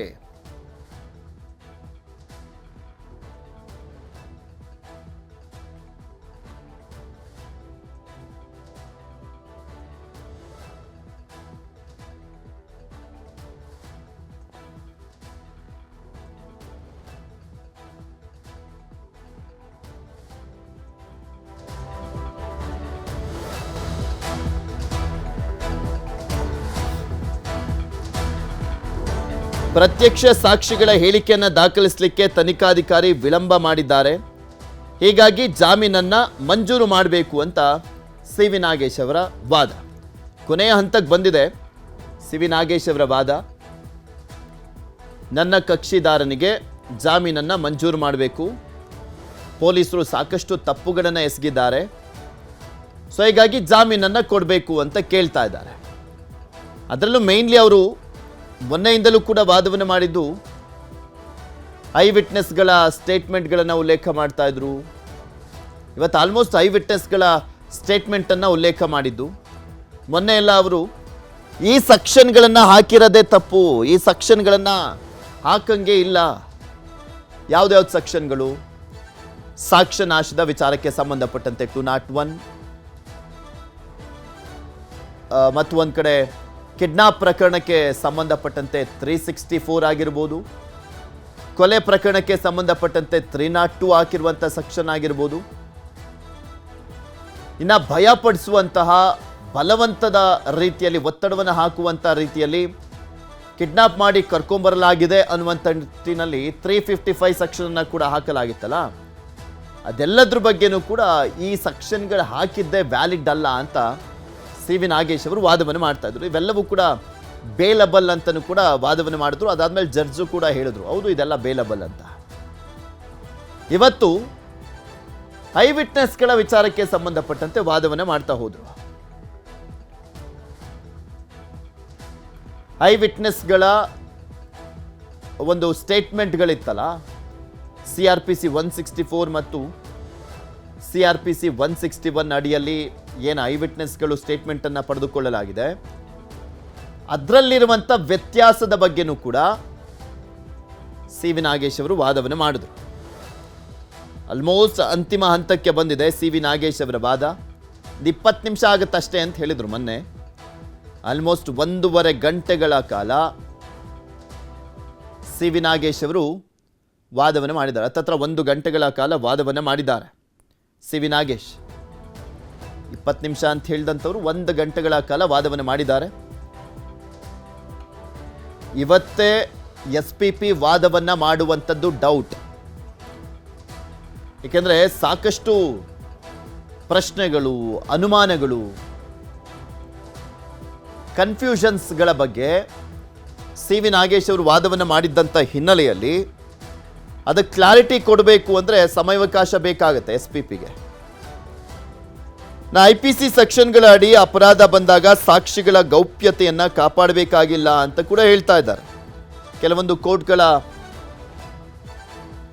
ಆದೇಶಗಳನ್ನು, ತೀರ್ಪುಗಳನ್ನು ಉಲ್ಲೇಖ ಮಾಡ್ತಾ IPC ಸೆಕ್ಷನ್ಗಳ ಅಡಿ ಅಪರಾಧ ಬಂದಾಗ ಸಾಕ್ಷಿಗಳ ಗೌಪ್ಯತೆಯನ್ನು ಕಾಪಾಡಬೇಕಾಗಿಲ್ಲ. ಇಲ್ಲಿ NIA ಕಾಯ್ದೆಗೆ ಮಾತ್ರ ವಿನಾಯಿತಿ ಇದೆ. ನ್ಯಾಷನಲ್ ಇನ್ವೆಸ್ಟಿಗೇಷನ್ ಏಜೆನ್ಸಿ, ರಾಷ್ಟ್ರೀಯ ತನಿಖಾ ದಳ ಇದೆಯಲ್ಲ, ಅದರ ಒಂದು ಕಾಯ್ದೆಗೆ ಮಾತ್ರ, ಅದರ ಒಂದು ತನಿಖೆಯ ಸಂದರ್ಭದಲ್ಲಿ ಮಾತ್ರ ಸಾಕ್ಷಿಗಳ ಗೌಪ್ಯತೆಯನ್ನು ಕಾಪಾಡಿಕೊಳ್ಬೋದು. ಆದರೆ IPC ಸೆಕ್ಷನ್ಗಳ ಅಡಿ ಅಪರಾಧ ಆದಂಥ ಸಂದರ್ಭದಲ್ಲಿ ಅದರ ಅವಶ್ಯಕತೆ ಏನಿಲ್ಲ. ಇಲ್ಲಿ ಗೌಪ್ಯತೆ ಬೇಕಾಗಿಲ್ಲ, ಗೌಪ್ಯತೆ ಬೇಕಾಗಿರಲಿಲ್ಲ. ವಾದ ಮುಕ್ತಾಯ ಮಾಡಿದ್ದಾರೆ CV ನಾಗೇಶ್. ಮಧ್ಯಂತರ ಜಾಮೀನು ಕತೆ ಏನಾಯಿತು, ಆಪರೇಷನ್ ಆಯ್ತಾ ಅಂತ ಜಡ್ಜ್ ಕೇಳಿದ್ದಾರೆ. ವೈದ್ಯರು ಟ್ರೀಟ್ಮೆಂಟ್ ಕೊಡ್ತಾ ಇದ್ದಾರೆ, ಶಸ್ತ್ರಚಿಕಿತ್ಸೆ ಅಗತ್ಯವಿದೆ ಅಂತ ಹೇಳಿದ್ದಾರೆ. CV ನಾಗೇಶ್ ಅವರು ಜಡ್ಜ್ ಕೇಳಿದಂಥ ಸಂದರ್ಭದಲ್ಲಿ ಅದಕ್ಕೆ ಪ್ರತಿಕ್ರಿಯೆ ಕೊಡ್ತಾ ಇದ್ದಾರೆ. ಯಾವಾಗ ಮಾಡ್ತೀವಿ ಅಂತ ರಿಪೋರ್ಟಲ್ಲಿ ಇಲ್ಲ ಅಂತ ಜಡ್ಜ್ ಹೇಳಿದ್ರು. ನೋಡಿ, ಈಗ ಮಧ್ಯಂತರ ಆದೇಶದ ವಿಚಾರಕ್ಕೆ ಸಂಬಂಧಪಟ್ಟಂತೆನೂ ಕೂಡ ಮಾತಾಡಲಾಗ್ತಾ ಇದೆ. ಜಡ್ಜ್ ಕೇಳಿದ್ದಾರೆ ಮಧ್ಯಂತರ ಆದೇಶದ ವಿಚಾರಕ್ಕೆ, ಅಂದರೆ ಜಾಮೀನಿನ ವಿಚಾರಕ್ಕೆ ಸಂಬಂಧಪಟ್ಟಂತೆ ಮಧ್ಯಂತರ ಜಾಮೀನು ಕತೆ ಏನಾಯಿತು, ಆಪರೇಷನ್ ಆಯ್ತಾ? ಯಾಕೆಂದರೆ ಆಪರೇಷನ್ ಅನ್ನೋ ಕಾರಣಕ್ಕೆ ಅಲ್ವಾ ಹೆಲ್ತ್ ಗ್ರೌಂಡ್ಸ್ ಮೇಲೆ ನೀವು ಇಲ್ಲಿ ಜಾಮೀನನ್ನು ಪಡ್ಕೊಂಡಿದ್ದು ಅಂತ ಕೇಳಿದ್ರು. ವೈದ್ಯರು ಟ್ರೀಟ್ಮೆಂಟ್ ಕೊಡ್ತಾ ಇದ್ದಾರೆ, ಶಸ್ತ್ರಚಿಕಿತ್ಸೆ ಅಗತ್ಯವಿದೆ ಅಂತ ಹೇಳಿದ್ದಾರೆ ಅಂತ ಹೇಳ್ತಾ ಇದ್ದಾರೆ. ಅವತ್ತು ವಾದ ಮಾಡಬೇಕಾದ್ರೆ ಇದೇ ವಿಶ್ವಜಿತ್ ಶೆಟ್ಟಿಯವರೇ ಮಧ್ಯಂತರ ಜಾಮೀನನ್ನು ಕೊಟ್ಟಿದ್ದು. ಅವತ್ತು ವಾದವನ್ನು ಮಾಡಬೇಕಾದ್ರೆ CV ನಾಗೇಶ್ ಅವರು ಹೇಳಿದ್ದು, ಇನ್ನೇನು ಲಕ್ವ ಹೊಡೆದೇ ಬಿಡುತ್ತೆ, ಬೇಗ ಜಾಮೀನನ್ನು ಕೊಡದೆ ಹೋದ್ರೆ ಅಂತೆಲ್ಲ ಹೇಳಿದ್ರು. ಈಗ ಆಲ್ರೆಡಿ ಅಕ್ಟೋಬರ್ 29ನೇ ತಾರೀಕು ಆ್ಯಕ್ಚುಲಿ ದರ್ಶನ್ ರಿಲೀಸ್ ಆಗಿದ್ದು, ದೀಪಾವಳಿ ಹಬ್ಬದ ಮುಂದಿನ ದಿನ ರಿಲೀಸ್ ಆಗಿದ್ದು 29ನೇ ತಾರೀಕು. ಇವತ್ತು 28ನೇ ತಾರೀಕು, ಅಂದರೆ ನಾಳೆಗೆ ಒಂದು ತಿಂಗಳಾಗುತ್ತೆ. ಇನ್ನು ಉಳಿದಿರುವಂಥದ್ದು ಒಂದು 15 ದಿನ ಅಷ್ಟೇ ದರ್ಶನ್ಗೆ. ಆದರೆ ಇದುವರೆಗೂ ಯಾಕಾಗಿಲ್ವಲ್ಲ ಶಸ್ತ್ರಚಿಕಿತ್ಸೆ, ಅಂದರೆ ಆಪರೇಷನ್, ಸರ್ಜರಿ, ಅದ್ರ ಬಗ್ಗೆನೂ ಕೂಡ ಜಡ್ಜ್ ಕೇಳಿದ್ರು, ಏನಾಯ್ತು ಕತೆ ಅಂತ. ಯಾವಾಗ ಮಾಡ್ತೀವಿ ಅಂತ ಹೇಳ್ತಾ ಇದ್ದಾರೆ ಹಾಗಾದರೆ ವೈದ್ಯರು ಅಂತ ಹೇಳಿದಾಗ, ರಿಪೋರ್ಟ್ನಲ್ಲಿ ಯಾವುದೂ ಉಲ್ಲೇಖ ಇಲ್ವಲ್ಲ ಅಂತ ಜಡ್ಜ್ ಕೇಳಿದಾಗ, BP ವೇರಿಯೇಷನ್ ಇದೆ, ನಾರ್ಮಲ್ ಬಂದ ಬಳಿಕ ಆಪರೇಷನ್ ಮಾಡಬೇಕು ಅಂತ ಹೇಳಿದ್ದಾರೆ. BP ವೇರಿಯೇಷನ್ ಆಗ್ತಾ ಇದೆ 30 ದಿನದಿಂದನೂ, ನಾರ್ಮಲ್ ಬಂದ ಬಳಿಕ ಆಪರೇಷನ್ ಮಾಡಬೇಕು ಅಂತ ಹೇಳಿದಾರಂತೆ ಡಾಕ್ಟರ್. ಇದು CV ನಾಗೇಶ್ ಅವರು ಕೊಡ್ತಾ ಇರುವಂಥ ಕ್ಲಾರಿಟಿ. ಜಡ್ಜ್ ಕೇಳಿದಂಥ ಸಂದರ್ಭದಲ್ಲಿ CV ನಾಗೇಶ್ ಅವರು ಹೇಳ್ತಾ ಇದ್ದಾರೆ. ಓಕೆ, ಅದು ಅಲ್ಲಿಗೆ ಮುಗೀತು ದರ್ಶನ್ ವಿಚಾರ. ಜಡ್ಜ್ ಕೇಳಿದಂಥ ಸಂದರ್ಭದಲ್ಲಿ ಅದಕ್ಕೆ ಕ್ಲಾರಿಟಿಯನ್ನು ಕೊಟ್ಟಿದ್ದಾರೆ. BP ವೇರಿಯೇಷನ್ ಆಗ್ತಾ ಇದೆ, ಸೊ ಹೀಗಾಗಿ ಆಪರೇಷನ್ ಮಾಡಲಿಕ್ಕೆ ಆಗ್ತಾ ಇಲ್ಲ, ಅದು ನಾರ್ಮಲ್ ಬಂದ ಬಳಿಕ ಆಪರೇಷನ್ ಮಾಡಬೇಕು ಅಂತ ನಾಗೇಶ್ ಹೇಳಿದ್ದಾರೆ. ಹಾಗಾದರೆ ಆಪರೇಷನ್ ಮಾಡಲಾಗುತ್ತೆ, ಸದ್ಯಕ್ಕೆ ಮಾಡಿಲ್ಲ ಅಷ್ಟೇ ಅಂತ. ಯಾಕೆಂದರೆ ಜಡ್ಜು ಅವರು ಕ್ಲೀನಾಗಿ ಕೇಳಿದ್ರು, ಇಲ್ಲಿ ಯಾವುದು ಮೆನ್ಷನ್ನೇ ಆಗಿಲ್ವಲ್ಲ, ಯಾವಾಗ ಆಪರೇಷನು, ಏನು ಎತ್ತ ಅಂತ, ಏನಾಯ್ತು ಕತೆ ಅಂತ ಕೇಳಿದ್ರು. ಅದಕ್ಕೆ ನಾಗೇಶ್ ಅವರು ಅದಕ್ಕೆ ಕ್ಲಾರಿಟಿಯನ್ನು ಕೊಟ್ಟಿದ್ದಾರೆ. ಈಗ ಆರೋಪಿ ನಾಗರಾಜ್ ಪರವಾಗಿ ಸಂದೇಶ್ ಚೌಟ ವಾದ ಆರಂಭ ಆಗ್ತಾ ಇದೆ. ಅಂದರೆ ಇದು ಏನಾಗುತ್ತೋ ಗೊತ್ತಿಲ್ಲ, ಯಾಕೆಂದರೆ ದರ್ಶನ್ ವಿಚಾರದಲ್ಲಿ ಇವತ್ತೇ ತೀರ್ಪು ಬರೋದಿಲ್ಲ. ಯಾಕೆಂದರೆ ಈಗ ನಾಗರಾಜ್ ಅವರ ಅರ್ಜಿಯ ವಿಚಾರಣೆ ನಡೀತಾ ಇದೆ. ನಂತರ ಇನ್ನೂ ಸಾಕಷ್ಟು ಜನರದ್ದಿದೆ, ಪವಿತ್ರಾದಿದೆ, ಲಕ್ಷ್ಮಣ್, ಹಾಗೆ ಅನುಕುಮಾರ್, ಇವ್ರದ್ದೆಲ್ಲ ಇರುವಂಥ ಹಿನ್ನೆಲೆಯಲ್ಲಿ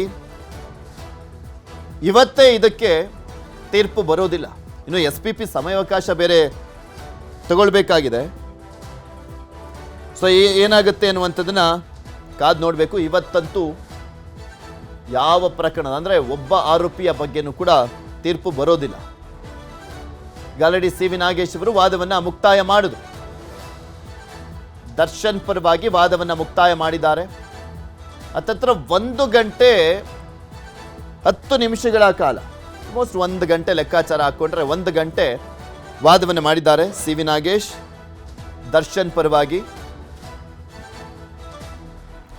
ಸಿ ವಿ ನಾಗೇಶ್ ಅವರು ತಮ್ಮ ವಾದವನ್ನ ಮುಕ್ತಾಯ ಮಾಡಿದ್ದಾರೆ.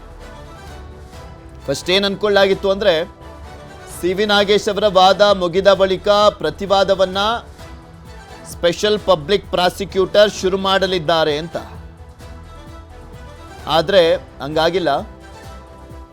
ಎಲ್ಲರ ವಾದವನ್ನ ಆಲಿಸಿದ ಬಳಿಕ ಒಬ್ಬೊಬ್ಬರಿಗೆ ಆನ್ಸರ್ ಮಾಡ್ತಾ ಹೋಗ್ತಾರೆ ಅಂತ ಕಾಣಿಸುತ್ತೆ ಪ್ರಸನ್ನ ಕುಮಾರ್ ಅವರು.